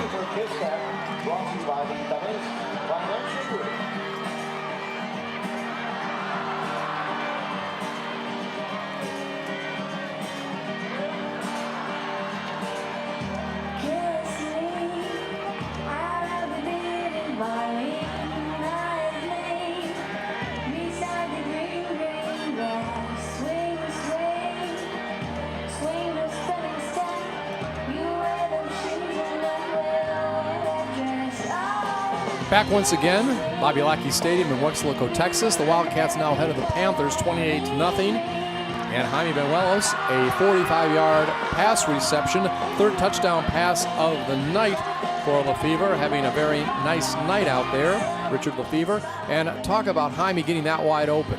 Well, you know, you get JC over there with Jaime. Of course, every defense in the world is worried about what JC Vargas is doing. Jaime is actually a step faster, maybe. We saw the same play almost exactly against Sherryland. Here's Chucky with the kick. Orlando Fuentes, better known as Chucky, kicks the ball off at the 40-yard line, and the ball will go back to the goal line, and it is going to be brought up right now to the 10, 15, 20, and finally the ball will be, there's a penalty there. It's going to be a face mask, it looks like. So a face mask call on the play, it was Devin Dana bringing the ball back, and he got it up near the 20 before the penalty. Yeah, he works all the way to the wide side, but right there as he got grabbed, it's going to be a 15-yarder, should be on the 35-yard line. Still not a bad job on the coverage there. First down. During the run back, personal foul. Face mask, 21 on the kicking team. 15 yards will be to the end of the run. First down, Weslaco. You know, we've seen these teams a few times this year. We don't see too many of those types of penalties. That is a credit to the coaching. There's not too many of those type of penalties. Well, you know, you got to be really sure of where you're reaching when you tackle. And Dena's not a real tall guy, and 21's pretty tall. So just that change in level, sometimes that causes a face mask. But, you know, that happens at every level. You know, we're seeing some great shots there, Scott, by our K-West crew. You got the cameraman, you got Don Ramirez, you got Val Zamora, you got Amadeo Briones, you've got Darlene Gracia running graphics, you got Julian Olivares up there running the show, Mr. Palacios on replay, and Joe Leal on sound. What a great crew. And on the jet sweep, it is going to be the ball going over toward the right side, and it's going to be a pickup of about maybe 8 or 9 yards. We'll have to see where it's marked. And that time it was Devin Dana on the jet sweep. Yeah, actually they flipped that forward, so that might go down as passing yards. But looks like they have him out here. JC overran it. Freddie let him go. That's a nice run by number 1 Dana. He's the young man that just got face masked, and they're going to give him about 8, Scott. That's right, 2nd down and 2. Ball is going to be at the 34-yard line in Weslaco territory. They're moving to our left to right. And right now it is going to be a keeper this time. And by the way, let us mention that the quarterback on this opening series is Jacob Cavazos, the better running of the 2 quarterbacks. Marco Leal also spends time as a signal caller. Yeah, and I've got to believe Peyton Knob might be a little binged up because he's not back in the game, and it looked like he may have a brace on his leg when he came out at halftime. I hope that young man is healthy for the rest of the season. 8 gained on that play, 1st and 10 at the 42, and a running play, and not going to be very much on that particular play. And it looks like taking the ball up on that play, it was Matthew DeSantiago. Yeah, there's a bunch of defenders in there making play. I see Jacob Bonda involved there for the Wildcats on the interior line, along with Gerald Garza. 2nd down and 8. Ball is at the 47-yard line, just 2 minutes into the second half. First district game for either one of these squads. Both of them had last week off. And back to pass is Cavazos out of the shotgun. Now he'll decide to run, and he is going to get close to a first down. Had to make 8 yards, may have done it. Yeah, it's going to be about a yard short, I think. But you've got to be aware of Jacob. He's more of a threat to do this, take off and run, than he is to actually throw right now. Early in his career, from a good athletic family, his uncle Sonny played quarterback here at Weslaco High School and went on to Texas Tech and played quarterback there, his uncle Sonny Cavazos. So it is going to be 3rd and 1, ball at the 46-yard line out of the shotgun. It is going to be handed off to DeSantiago, and he is going to get down to the 39. Nice gain on that play. Gets about 14 or 15. Robert Vetta, number 48 on the tackle, but good job slipping up through there. You also got Freddie Cardenas involved on that tackle. First down, Weslaco here on the first drive of the second half. So Weslaco moves into the territory of the Wildcats. Again, ball at the 39-yard line. 3 minutes into the second half. Shotgun formation. And this time it's going to be a handoff. Sweep around the left side. And it is DeSantiago again. And this time the ball is going to go for about 4 yards. Well, they got a big lineman, number 65 and number 56, pulling outside for Matt DeSantiago, which is kind of a carryover from their old offense where the lineman pulled a lot. And he made about 4. Slots on each side, 1 back in the backfield. Shotgun formation, low snap. This time the ball is passed off, but it hits the ground, and it was intended for Dana. Wow, number 43 again, Gerald Garza gets a couple of steps onto the pass rush and actually is out in the flat, Scott, when that ball hit the ground. What great effort by number 43. Garza already 1 sack tonight, 5 on the season. You got to like a guy with 5 sacks, right, Baldy? Oh, yeah, definitely. One thing I did want to mention is the Panthers do need to capitalize on the big plays. You know, in the first half, we had Benito Juarez make a big stop. You know, the Weslaco Panthers went for a drive. They couldn't finish it off, but if they keep that momentum, I think something big can happen. Big plays Always a good way to help you get things going and change momentum. 3rd down and 6, ball at the 35-yard line. Low snap once again. Cavasso has it. He's going to keep it, and he is going to be short of the 1st down. Probably picks up about 4 yards. Well, you know, it's 28-0. Quarterback trying to get outside, can't get outside, cuts back, makes a little bit of a gain here. Number 97, Robert Torres involved on the tackle. It's 4th and about 2, Scott. Yes. They need a 1st down. They need a field goal does them no good. Plus, it may be a little too far for a high school kicker here. It'd be about a 49-yard field goal from here. I'm going to be like Bill Belichick and go for it, Coach. Well, yeah, why not? It's 4th and 2. You can't punt. You're too far for a field goal. And you've got an athlete like Cavasso's back there playing quarterback. Baldy, what play do you call? I think the quarterback is going to keep it down the middle. All right, Baldy making his first prediction of the night, and this time it is going to be handed off. It's going to be a 1st down, and on that play, it looks like, let's double check who had it. It was Matthew DeSantiago. Yeah, I think that's what the Wildcats thought too, because Cavasso's faked up inside. Freddie Cardenas had a shot, actually ended up making the tackle, but that was enough for a 1st down. 28-yard line, and on the move, the Panthers have the ball. So gain of 3, Coach, on the play. 7:20 clock running here in the 3rd quarter. 28-point lead for the Wildcats, and ball will go up the middle, and not much doing that time. A little gain, but a good defense on that play. I saw among those in on the tackle and trying to make the play very short. Let me double check here. Was Fernando Garza. Yeah, Fernando and number 33, Mikey Gonzalez, who's in it outside. I think it was DeSantiago on the run, I believe. Yes, it was. Yes. So 2nd down and 7. Ball at the 25-yard line. Clock moving. Some extent helps East. This time Cavasso rolling to his left and finds an open receiver, and the ball is going to be going down near the 10-yard line. Nice job by Jaden Cavassos. So pick up of that play of maybe 13, 14 yards. 1st down. Another 1st down. Cavassos to Cavassos. Finds a little hole, cuts back, which maybe not the smartest thing he ever did, because he took quite a shot off number 21, Joel Longoria. So 1st and 10 at the 12-yard line, approaching the midway point here of the 3rd quarter. Would you do some more passing here? You're the man who's the defensive back. I would think they would continue with the quarterback keeper. However, I do feel they're going to roll out. Well, this time they're going to hand it up the middle, and a little bit of gain on that play. Probably DeSantiago with it. You know, people may be wondering right here, why are the Wildcats not calling timeout? Are they worried? You know what? Right now the clock's their friend. If Weslaco uses this whole quarter and scores 3 or 7 points, that's fine, because you're going to get the ball back, and we're waiting now. We're racing against time, not against score. 2nd down and 7, ball at the 9-yard line. Clock continues to run, as Coach said, approaching the 5:30 mark. Cavassos has the ball, rolls to his right this time, and he feels the pressure, and it's going to be thrown out of bounds. And in on that play again, we said there was pressure. It was Joel Longoria. Yeah, Joel did a good job there. What pressure was coming off of his backside? If he would have stopped, he would have got smashed. But great job by his front people protecting him back there. And the clock is now stopped, 3rd and 7. 3rd and 7. 5:27. Timeout for an injury.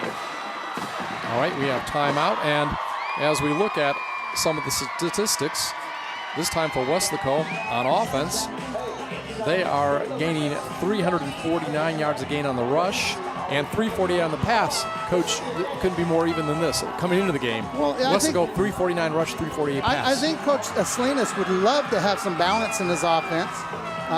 You know, most people would. That allows you to have a play-action passing game, but the teams that are super successful can stop the run and they can run the football. And meanwhile, as far as the defense for East, they have given up 324 yards on the rush. These are totals for all the games teams have played so far, and they've given up 478 yards on the pass, 802 total, but that is only 267 yards a game. Meanwhile, on defense, the Weslaco offense is averaging 348 yards a game. Yeah, something's got to give, but you got 8 out of the 11 back from last year's defense out there playing right now. Cavassos out of the shotgun, and he will roll to his right. now trying to find a receiver open in the end zone, and he does. And it is going to be a touchdown pass of 7 yards. Nice play that time. Matthew DeSantiago finds an opening in the defense, and he gets a 7-yard touchdown pass. So, something for the Wildcat fans who are the home team tonight to cheer about as their team gets on the scoreboard. 5:21 remaining here in the third quarter. Wildcats lead the Panthers 28-6. We await the extra point coming up in just a moment. Attempt by Javier Hernandez. Yeah, that Matt DeSantiago snuck out of there. Again, there was pressure on him. I'm not sure why he was that wide open out in the flat, but you know, they used a bunch of time, and that makes it 7. 28-7, Wildcats lead the Panthers. 5:21 remaining here in the third quarter. We're live on Facebook. You'll be able to see this game on K-West. And for high school football, this is a K-West production.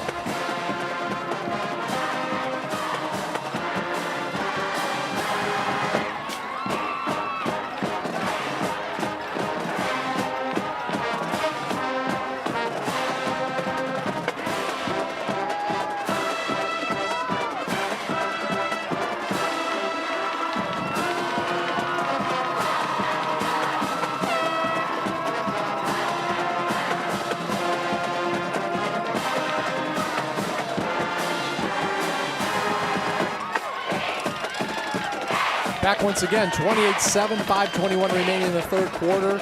It is the Wildcats over the Panthers, and we're going to bring in Baldy Olivares, who used to be a defensive back and quarterback at San Benito, and talk about the breakdown on that play. Wide receiver, wide open. Well, I think what happened was once the quarterback rolled to the left, defensive back looked like he was trying to go inside. He read something that was going inside, and I don't know if you noticed, there was actually 2 receivers wide open on the left side.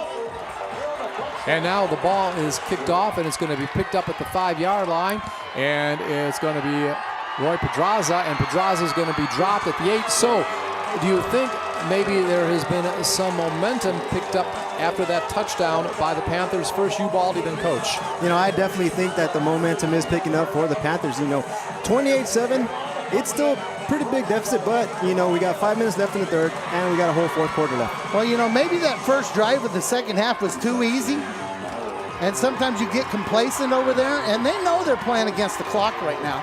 But Roy just totally mishandled that. He should have got up in there and got as much as he could. He tried to outrun the Panthers, and he wasn't able to do it.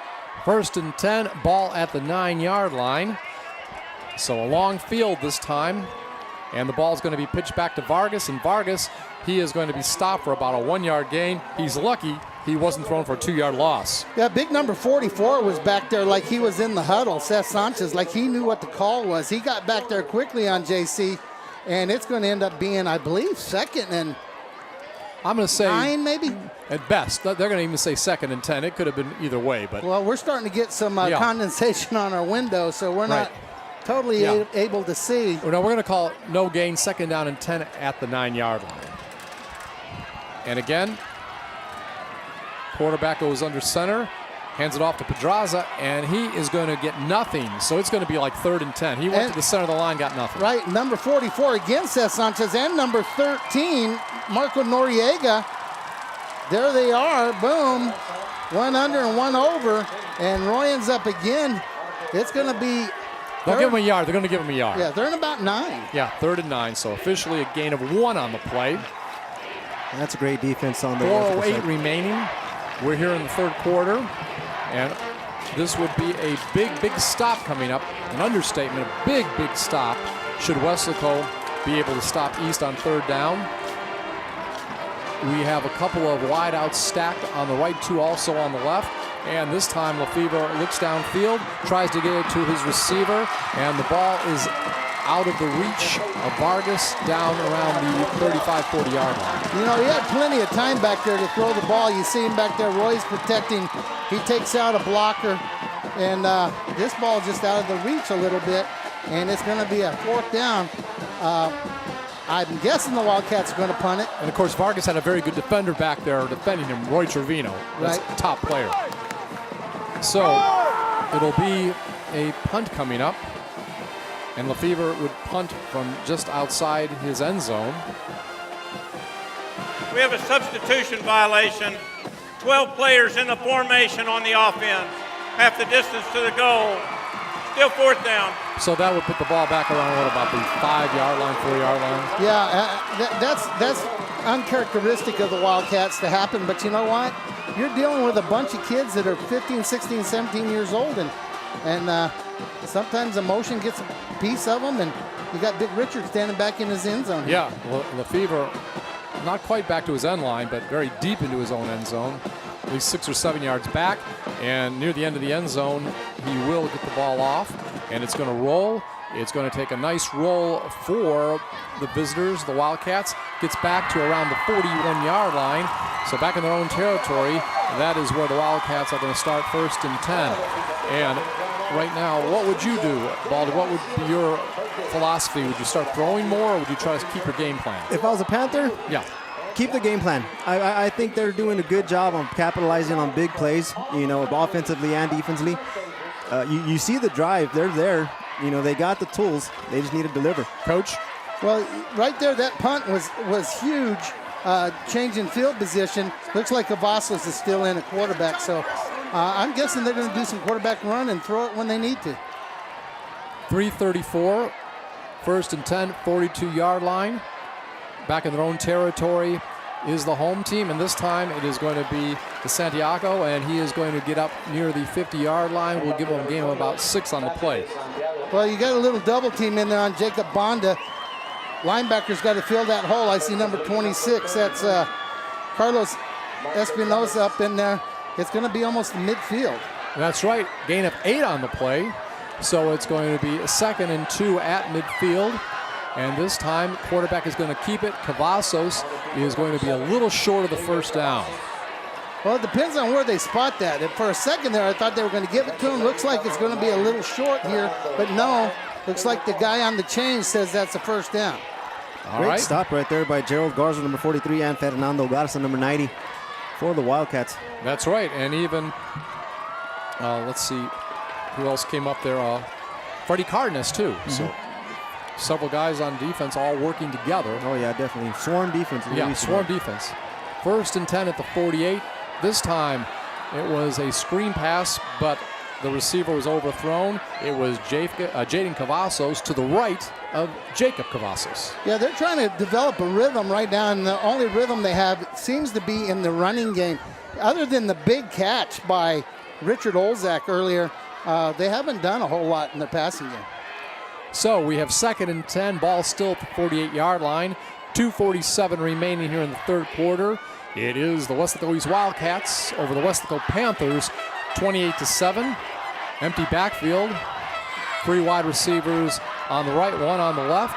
And now DeSantiago in motion to the left, but Cavasso will keep it, and he is not going to get much. A lot of motion, but not much forward motion. Yeah, it looks like they might be running Mikey Gonzalez on a little bit of a spy. And when I say spy, he's going to kind of sit inside and make sure Cavazos does not have the ball. He did that time, didn't have anywhere to go with it. It's going to be 3rd and long. 3rd and 8 specifically, ball at the 46-yard line. 2:20 clock running this time. Shotgun, 1 back in the backfield, trips right, 1 receiver to the left, and dropping back, it is Cavazos. Now he'll roll over toward his right, and he feels some pressure, and he is going to be brought down. And it looks like on that play, did I see Fernando Garza making the tackle? Yeah, you got some great athletes. 43 and 90 are purely good athletes. Jacob Cavazos is a stud, and he gets the edge on almost everybody. And he couldn't get the edge on Fernando there, and it's going to be 4th. Looks like a punting down, and Cavazos will be the young man back punting. Now that wouldn't be a sack, would it? Sure. It would be okay. I don't know if this was a running play, whether it would be or not. Well, we don't know if it was a running play. Okay, so he was sprinting out. I thought the pass. All right, so that would be the 2nd sack, I believe, of the season, at least for Fernando. Ball is punted now by Cavazos, and it is going to go out near the bench over on the far sideline of Weslaco East. We'll see where they mark it. Yeah, a little bit of a shank. He had a bad snap there, and then he had some pressure in his face. Usually they sprint out to punt the ball, and he wasn't able to go. Right now, the Wildcats can take this momentum right back. Oh, yeah, they definitely can. They've been doing it. Okay, right now we are going to have a first down and 10 and good position, good field position for Weslaco East. Ball is going to be at about their own 38-yard line. Again, 1:20 remaining. Two receivers on each side. All right. Again, they're stacked, the receivers. Nice out of the shotgun. Flats. There it is. And there it goes. The ball is thrown from Lefevre, and the ball is caught by Vargas. Vargas at the 30, 25, 20, 15, 10, and he's going to be down near the 5-yard line. Do we have a flag? No, I don't see a flag. I think he's just out of bounds there. Okay. Okay, so they ran the same combination they ran with Jaime Banuelos. They actually kind of double covered Jaime. Richard sees it, throws it out there maybe to the best athlete on the field tonight. He makes one move, two moves, gets a little block from Jaime Banuelos. Great hustle by Andrew Olguin. Kind of necktied him, took him out of bounds. Looks like about the 5-yard line. 5-yard line. Gain of 52 yards on the play by Vargas. So it's going to be first and goal to go at the 5-yard line. Vargas, another big play. I remember listening to your broadcast of the first game. He had a 50-yard run. This time, a 52-yard reception. That run, by the way, I was talking about in the opening game against Sherryland. That was for a touchdown. This time, ball is handed off to Pedraza, but not much gain on the play. Well, again, the Wildcats have 53 seconds left in quarter number 3. They have controlled the clock. They have controlled the line of scrimmage. They controlled the ball. Weslaco had a really nice drive a moment ago. So ball's at the 3-yard line. I'm sorry, Coach. Second down and 3. But Wildcats are in no hurry. They're ready to take this to the fourth quarter if they need to. 30 seconds clock is running. Again, 28-7. Looks like they might wait. Oh, they're going to get one more play off. So the ball is snapped. And the ball is going to go to Pedraza, and he is not going to get much up the middle, maybe a yard, still a little bit closer to the end line. Yeah, they'll let this go to the fourth quarter here. 10 seconds left in the third, and then they'll get over here and they'll try to punch it in. That snap was a little high. Didn't get a lot of movement. Good job inside number 13 for Weslaco. Marco Noriega amongst others.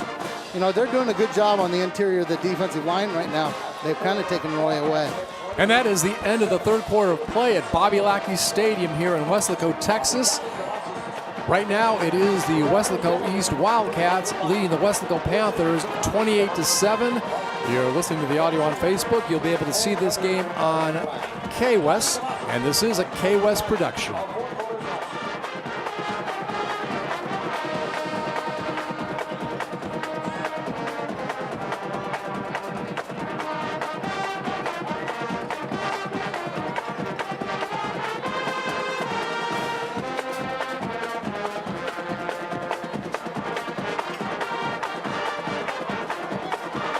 And back once again, fourth quarter of play. We enjoy everybody tuning in tonight and listening. A lot of exciting football all over. This is the beginning of district action, 32-6A, along with the coach John Boswell and Baldy Olivares. I'm Scott Harrison. Again, it is third and goal to go. Ball on the 3-yard line. We have 3 backs in the backfield. Richard Lefevre lined up under center that is, and he's going to pitch back to Vargas. Vargas is going to run untouched to the right side into the end zone. So he has a 3-yard run for a touchdown, and he's got at least 2 touchdowns tonight. That would give him 9 for the season. Am I right, Coach? That is his second touchdown of the game, 1 receiving, 1 running, and it is now 34-7, and you got to really like Vargas, Baldy. I like what I see so far. I mean, with number 1, Vargas, and number 5, Pedraza in the backfield, I mean, it's just a powerhouse. And, of course, let's not forget Chucky, who's perfect this season. Definitely. Kicking field goals and extra point attempts. And this one is up, and it is good. So, on the first play of the fourth quarter, a touchdown for the Wildcats. They lead the Panthers 35-7. You're listening to high school football live on Facebook. See it later on K-West. This is a K-West production.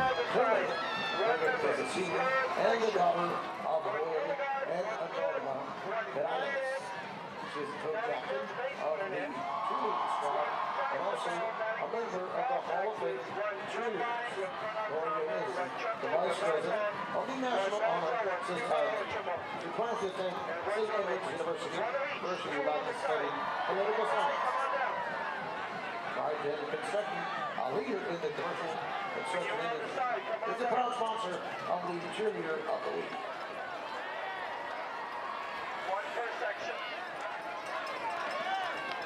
Back once again. Had rain earlier today in Weslaco, but everyone likes a nice dry night, and it is for football.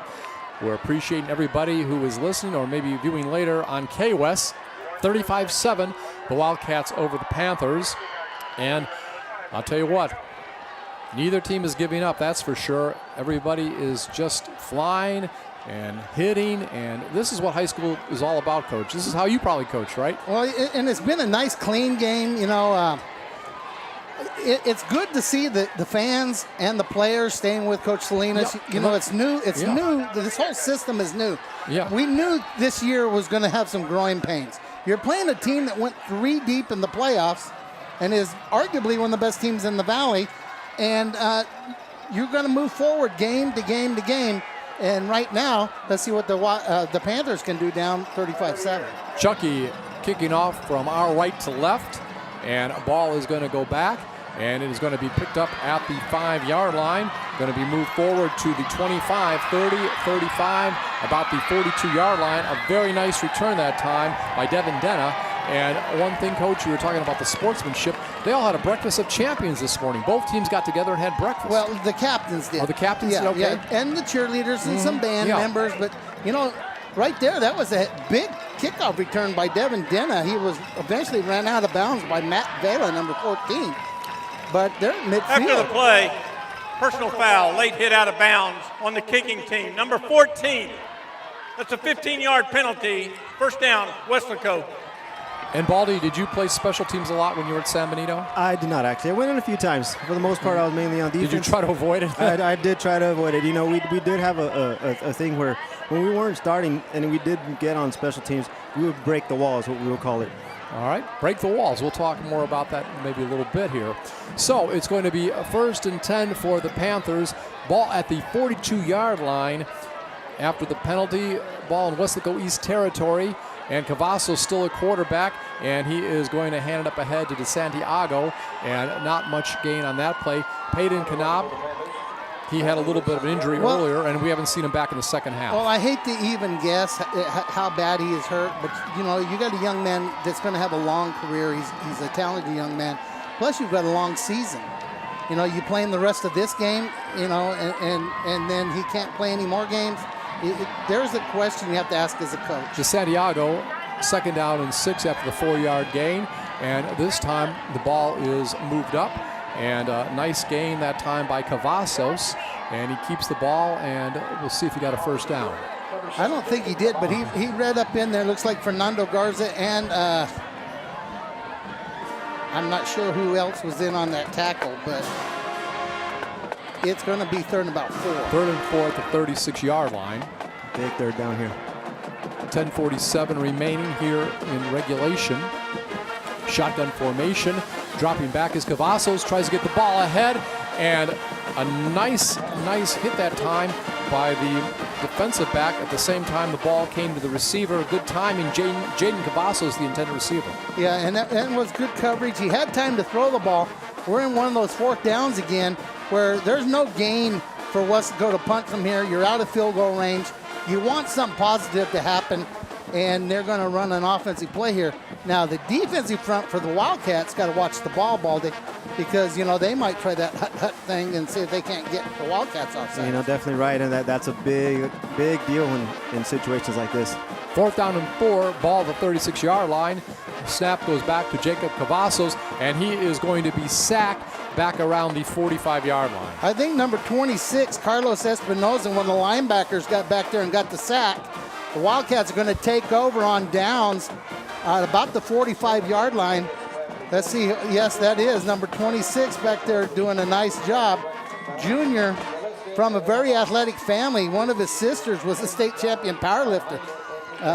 Now, Olivia. powerlifting's big down here in South Texas. Well, it's big at Weslaco East High School. Is it? Yeah. 3 state championships on the boys' side, Wow. 2 on the girls. I remember reading about that in the Monitor newspaper where I live up in McAllen. That's where the moniker strong side came from, is we were strong. When you're a state champion, you're going to say you're pretty strong. Yes, I will not argue that. 1st and 10, ball at the 41-yard line, and a little mix-up there, and Lefevre is tackled for a loss. Well, that snap, Richard's about 6'4", and that snap was wide and outside. Good job by him getting down on it, covering. Good hustle back there by 43. Ismael Rebeloso from Weslaco back there putting pressure. Timeout. But that's all on the center, I think. Weslaco But they're going to East. take a timeout. They're And the ball was actually at the 46 when it snapped, so a loss of about 7 on the play. We're going to take timeout. Wildcats lead the Panthers 35-7, 10-10 remaining in regulation. You're listening live on Facebook. See it soon on K-West. This is a K-West production. Especially our visiting guests, God's blessing and protection. No matter what colors we wear to represent our teams, our God sees us all the same, for we are His loving children. We urge you to rekindle the fire of your Back once again.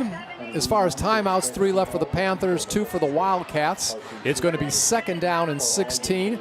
Ball at the 39-yard line. Panthers moving from our left to right here in the 4th quarter. Panthers trying to get something together.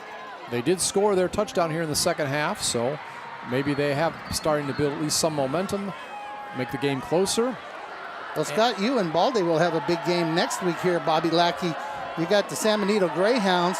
Oh, nice counter right there by Roy Pedraza up That's inside. right. And Joe Aguilar and myself will be in Brownsville with the Panthers as they take out the Hanna Eagles. All right, Pedraza will get a very nice gain. The ball was at the 39-yard line, and he gets it into the territory of Weslaco East, and it is going to be a pickup on that play of about 15 yards. 3rd down and 2 at the 46.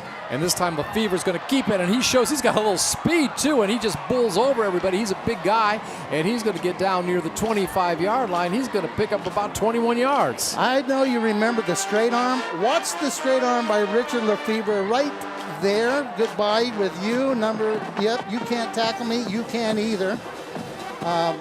And he does end up getting pulled down by pretty much the whole defense. Baldy, you were a safety. How would you like to see that big boy coming at you? And I've actually had that happen to me. A bigger gentleman than me. I mean, look at me, $1.00. I mean, I did see a big safety at me, and I'll never forget that hit.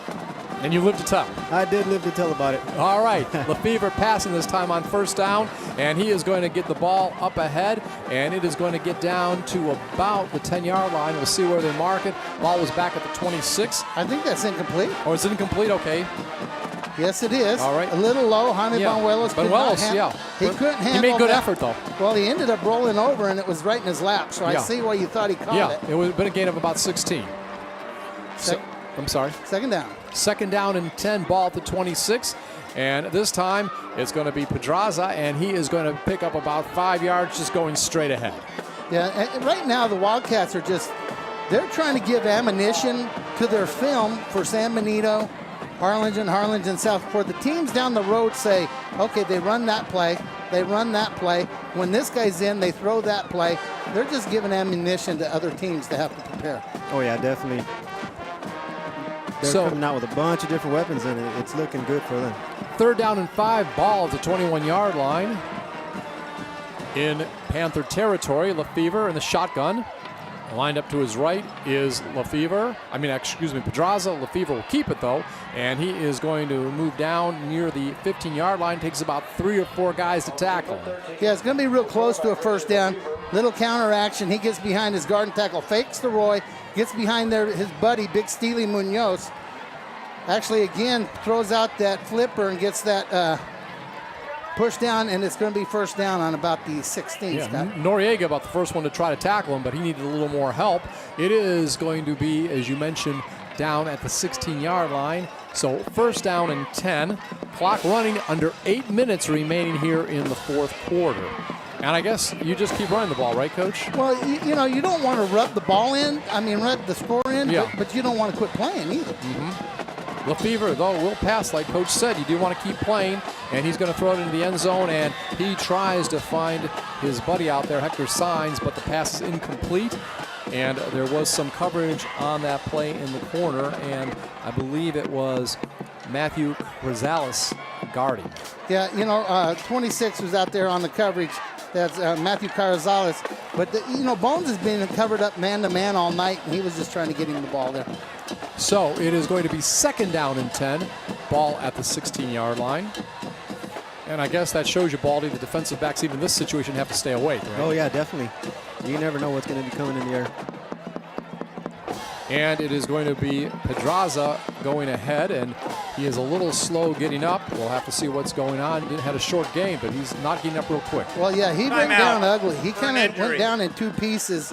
And if you know Roy Pedraza, as I do, he usually jumps right up.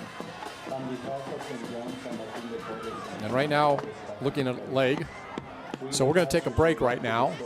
7:30 remaining here in the 4th quarter. It is the Wildcats over the Panthers, 35-7. You're listening live on Facebook. See it later on K-West. This is a K-West production. For we have his loving children.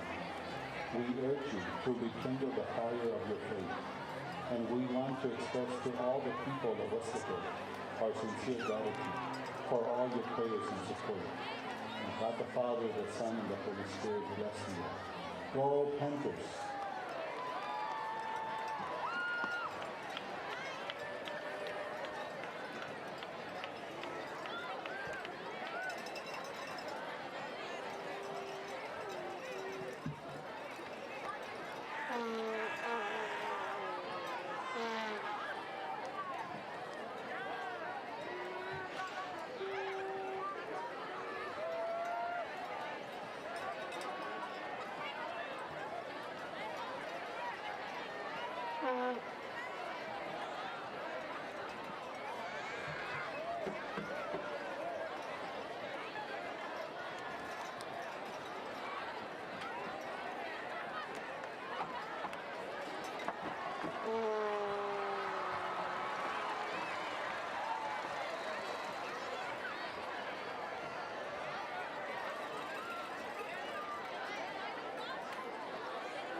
And we're back once again.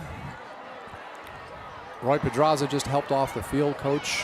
What more can you say? I mean, yeah, one of the hearts of the team. Well, absolutely, and you know, he's a tough guy, and if there's a way to get back, he'll get back. That's the job the trainers do. You hate to see that out of anybody. We saw that out of Peyton Knaubt earlier in the game. Now we see it on the east side. So Lefevre has the ball. Josh Gonzalez in the backfield. Lefevre is going to keep it, and the last play before Pedraza got injured was a 2-yard gain. This is going to be also a short gain. Gonzalez, his brother, was very successful. Yeah, Bobby Gonzalez, probably the leading rusher in school history. He rushed for, I think, 2,600 yards his senior year and something like 1,800 maybe his junior year. And both of those years, I believe they ended them in the Alamodome playing against Cedar Park. Now, what year was that? Gosh, I don't know, 11, 12 maybe? 12, okay. I remember the name Bobby Gonzalez. Yeah. 4th down and 3, gain of 5, ball at the 9-yard line. Lefevre is going to pass it this time, looks in the end zone, and the ball was intended for J.C. Vargas, and it was broken up by Weslaco.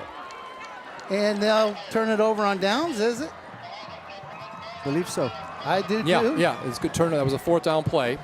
So a ball will be turned over on downs, and doing a good job on defense. Tommy Esquivel, number 4. Yeah, number 4. He was the defender. On a good coverage back there. You know, the Wildcats could have lined Chucky up and kicked, tried to toss it in the end zone. Right now, they're just trying to make 6 minutes and 36 seconds disappear. So back again. Coming out at quarterback is Jacob Cavazos. I believe he's played the whole second half. Pretty much. I can't remember Leal being in the game, so I think you are right. Marco Leal started the game at quarterback. 1st and 10, ball at the 9-yard line. Cavazos has it. Drops back to pass. Rolls right. And it looks like it is going to be picked off on that play. That's his 3rd. Number 4, Ramsey Vasquez, with his 3rd interception, making himself be known. Wildcats ball again in the Panther territory. Cavazos trying to get a big chunk right here. Ramsey back playing center field. Had good coverage by Hector Muniz, number 15, and Ramsey just roamed over and intercepted it. Jaden Cavazos was the intended receiver. You can see that play tonight of Ramsey, quite a defensive play. Oh yeah, definitely. I mean, you can tell he's good at reading the plays and where they're going. Just with 4 interceptions in a game, I mean, that's just unbelievable. So we have first down and 10. Ball inside the Panther territory. Lefevre at quarterback. 3 running backs. He's going to give it to Gonzalez, who came in the game after the injury, and Gonzalez is going to get ahead and get 2 or 3 yards. So again, time a big factor midway through the 4th quarter, but Panthers going to continue to play hard defense, and of course we see the offense, the Wildcats, continue to be balanced. I'm surprised a little bit that the Wildcats are not huddling, because it's a little easier to use time when you huddle. And Gonzalez has the ball again, and this time he is going to get down near the 35-yard line, and so he'll be just short of the first down, maybe picks up 6 or 7. Yeah, nice run by Josh. You know, we mentioned his brother Bobby, but we should also mention his brother Peter, who played fullback and was a pretty good player for the Wildcats, and his other brother, AC, who was a receiver a year ago. Wow, what a talented family. And this time it is going to be given up ahead, and it's going to be another running back, Jared Bernice. Bernice, okay. Yeah, Jared did a nice job there. You know, ending up last week at Economides, Jared and Randy kind of cleaned up things there late in the game, 44 and 40. Also, you'll see 36 Carrasco come in, get some carries in situations like this. But right now, Wildcats are just running clock. All right, Bernice gets it to the 31-yard line for the first down. Gonzalez in again, and he'll pick up about another 3 yards. And maybe the passing game now, Coach, is done for the night. Yeah, big number 79 for Weslaco. Samuel Pettis makes a nice tackle right here. I see some other people in the ball game. 94, Jesse Ramos also in there on the D-line. Right now, both sides. The Panther fans are wondering how Peyton Kanab is, and the Wildcat fans are wondering how Roy Pedraza is. I think the outcome of this game is not any longer a question. Just what's the final score going to be, and what is the toll injury-wise? Second down and 7, ball at the 28-yard line. Kanab did come out in uniform for the second half, but has not played. So Lefevre's in there, and there's going to be a timeout. Delay of game on the offense, 5-yard penalty, still second down. Timeout for a penalty call. You know, they don't really want delay games, but they're okay with it because they don't put the clock, they don't put the time back on. So you back up and it's going to be, what, 2nd and 12? But they don't put the time back on the clock. We're at 4:13 to go, and you don't put that time back, and you've got 4 downs right here, so you run 40 seconds a down. We could take it into under 3 minutes here. Second down and 12, ball at the 33-yard line, and Gonzalez has it again, and he's going to get down inside the 30, but there's another flag. Well, very possibly a hold in that situation, possibly a face mask in that situation. Let's see what they got. We'll wait for the official in just a moment. He'll give us the call.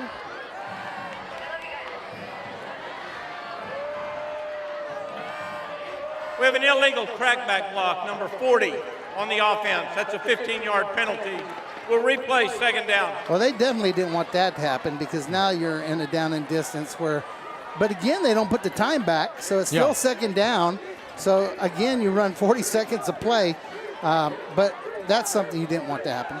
Baldy, as a former defensive back, as you see more and more running, do you cheat up more and more and try to put more and more men in the box? Definitely. I mean, as a strong safety, you always go to the strong side, and you do cheat up a little bit, especially with the big running game. So we have second down and 12 is what they say up there, but it's a lot longer than that. We'll wait and see what they officially put up. It's second down long for sure. And ball is given off, and it is going to go down to about the 38-yard line. Gain of about 6 yards on that particular play, and it's Randy Cardosa. Yeah, Randy gets the ball here out of the backside. Nice block there by Steely Munoz. He gets down there. Number 13 makes a good play on him. That's Marco Noriega. We've called him a bunch tonight. And number 2, Roy Trevino. I'm going to estimate, the clock's a little bit off up there, the down yardage. I'm going to estimate it's about 18 yards they need to get on this play. And it's third down. They're going to say 15. So here we go. And once again, the ball is handed off to Gonzalez. He's going to get a big run. And he's at the 20, the 15, the 10, the 5. And he is going to go all the way, diving into the end zone. A 44-yard run. 44-yard run for Josh Gonzalez. We talked about his family, Bobby Gonzalez, and all the brothers that have done well. Maybe a new legacy beginning for the Gonzalez family with Josh, I should say. I keep saying Bobby because his brother was so well known. But Josh, we don't want to confuse them. Number 44. That's 10 yards from the spot of the foul. We'll replay third down. All right, well, the flag was thrown. We tried to give Josh his first touchdown. Well, I didn't hear the call because I was trying to write down. Yeah. What did they call? A holding? I think so. Holding. What was it? Holding? I believe it was a holding. Yeah. Well, you know, once again, we've said this a couple times. We're at 3 minutes. It's third down and whatever it is. Looks like it's about 20. Let's see. The ball's back at the 47-yard line. And they got to get to the 21. 26. I'm going to say estimate 26. Yeah, third and 26, which is okay again because once the clock is running, you can take it underneath. And Coach Brigetta, go for it on fourth down. I'm going to still say, though, seeing Gonzalez do that just gives you a lot of indication of the future. Well, you know, I've seen him play as a freshman. I've seen him play with the JV. You were hoping he could do that. All right, Lefevre will hand it off once again to Gonzalez. And the ball is going to go down to about the 42-yard line. Gain of about 5 on the play. And he just ran that ball up inside, not trying to do anything crazy. They're not going to let him bounce it out again because they know what he can do. And big number 31, Javier Navarro, comes in to make a tackle. Richard's going to let this clock run down. There's 20 seconds on the play clock. They're either going to take a delay of game and punt it, or they'll take a timeout. But I'm guessing they'll take the delay and punt it. All right, looking ahead for Weslaco East, you got San Benito. This is going to be one of the marquee games next week. Well, yeah, and are you going into that marquee game without Roy Pedraza? Yeah. There's a question that people are going to be asking all week.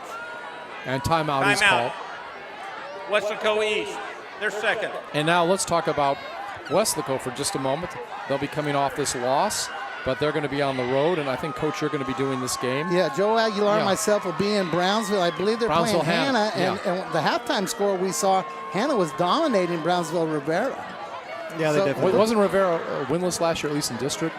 You know, you may be right. Yeah. But that's usually a pretty tight game, and if Hannah was blowing out Rivera, that'll be interesting because the Wildcats will move on.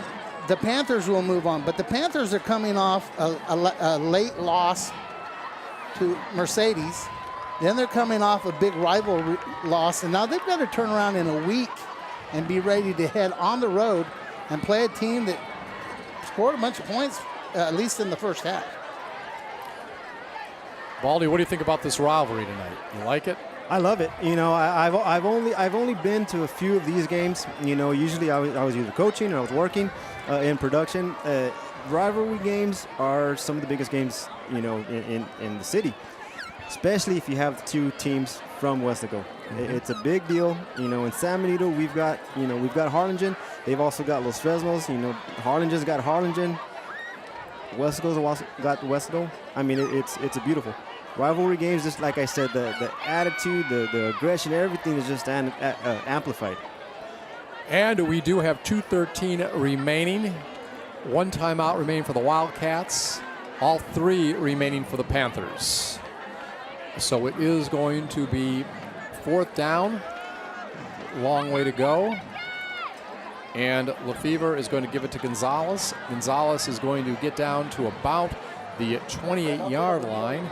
He is still going to be about 6 yards short of the first down, but a nice gain on that play and picks up the better part of 20 yards. Well, they're just running it down in there to use clock.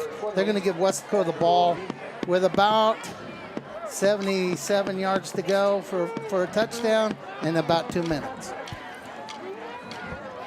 Yes, 2:05 remaining. Panthers offense back on the field. Cavazos at quarterback. We have 2 wideouts on the right side, 1 on the left. DeSantiago back there at running back. Now the ball is thrown over to the wide receiver on the right side, and it is overthrown. Yeah, Denna was out there Denna. in the flat, and he got that ball thrown over the head. 2nd and 10, clock stop. Devin Denna. I've liked what I've seen of him tonight. He's a hard-working guy. All right, 2:01. 2nd down and 10, 35-7.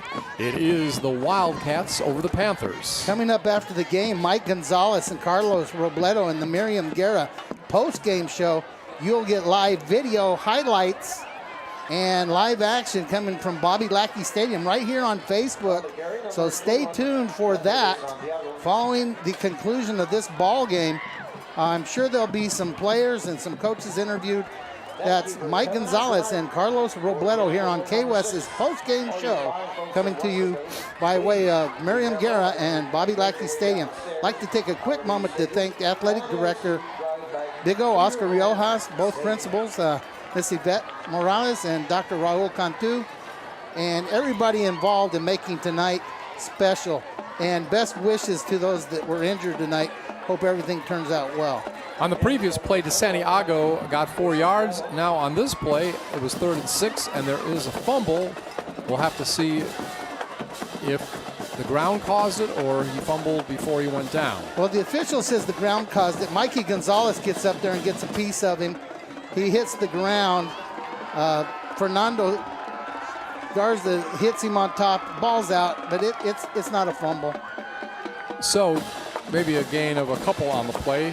It's going to be 4th and 6, 47 seconds remaining, clock winding down.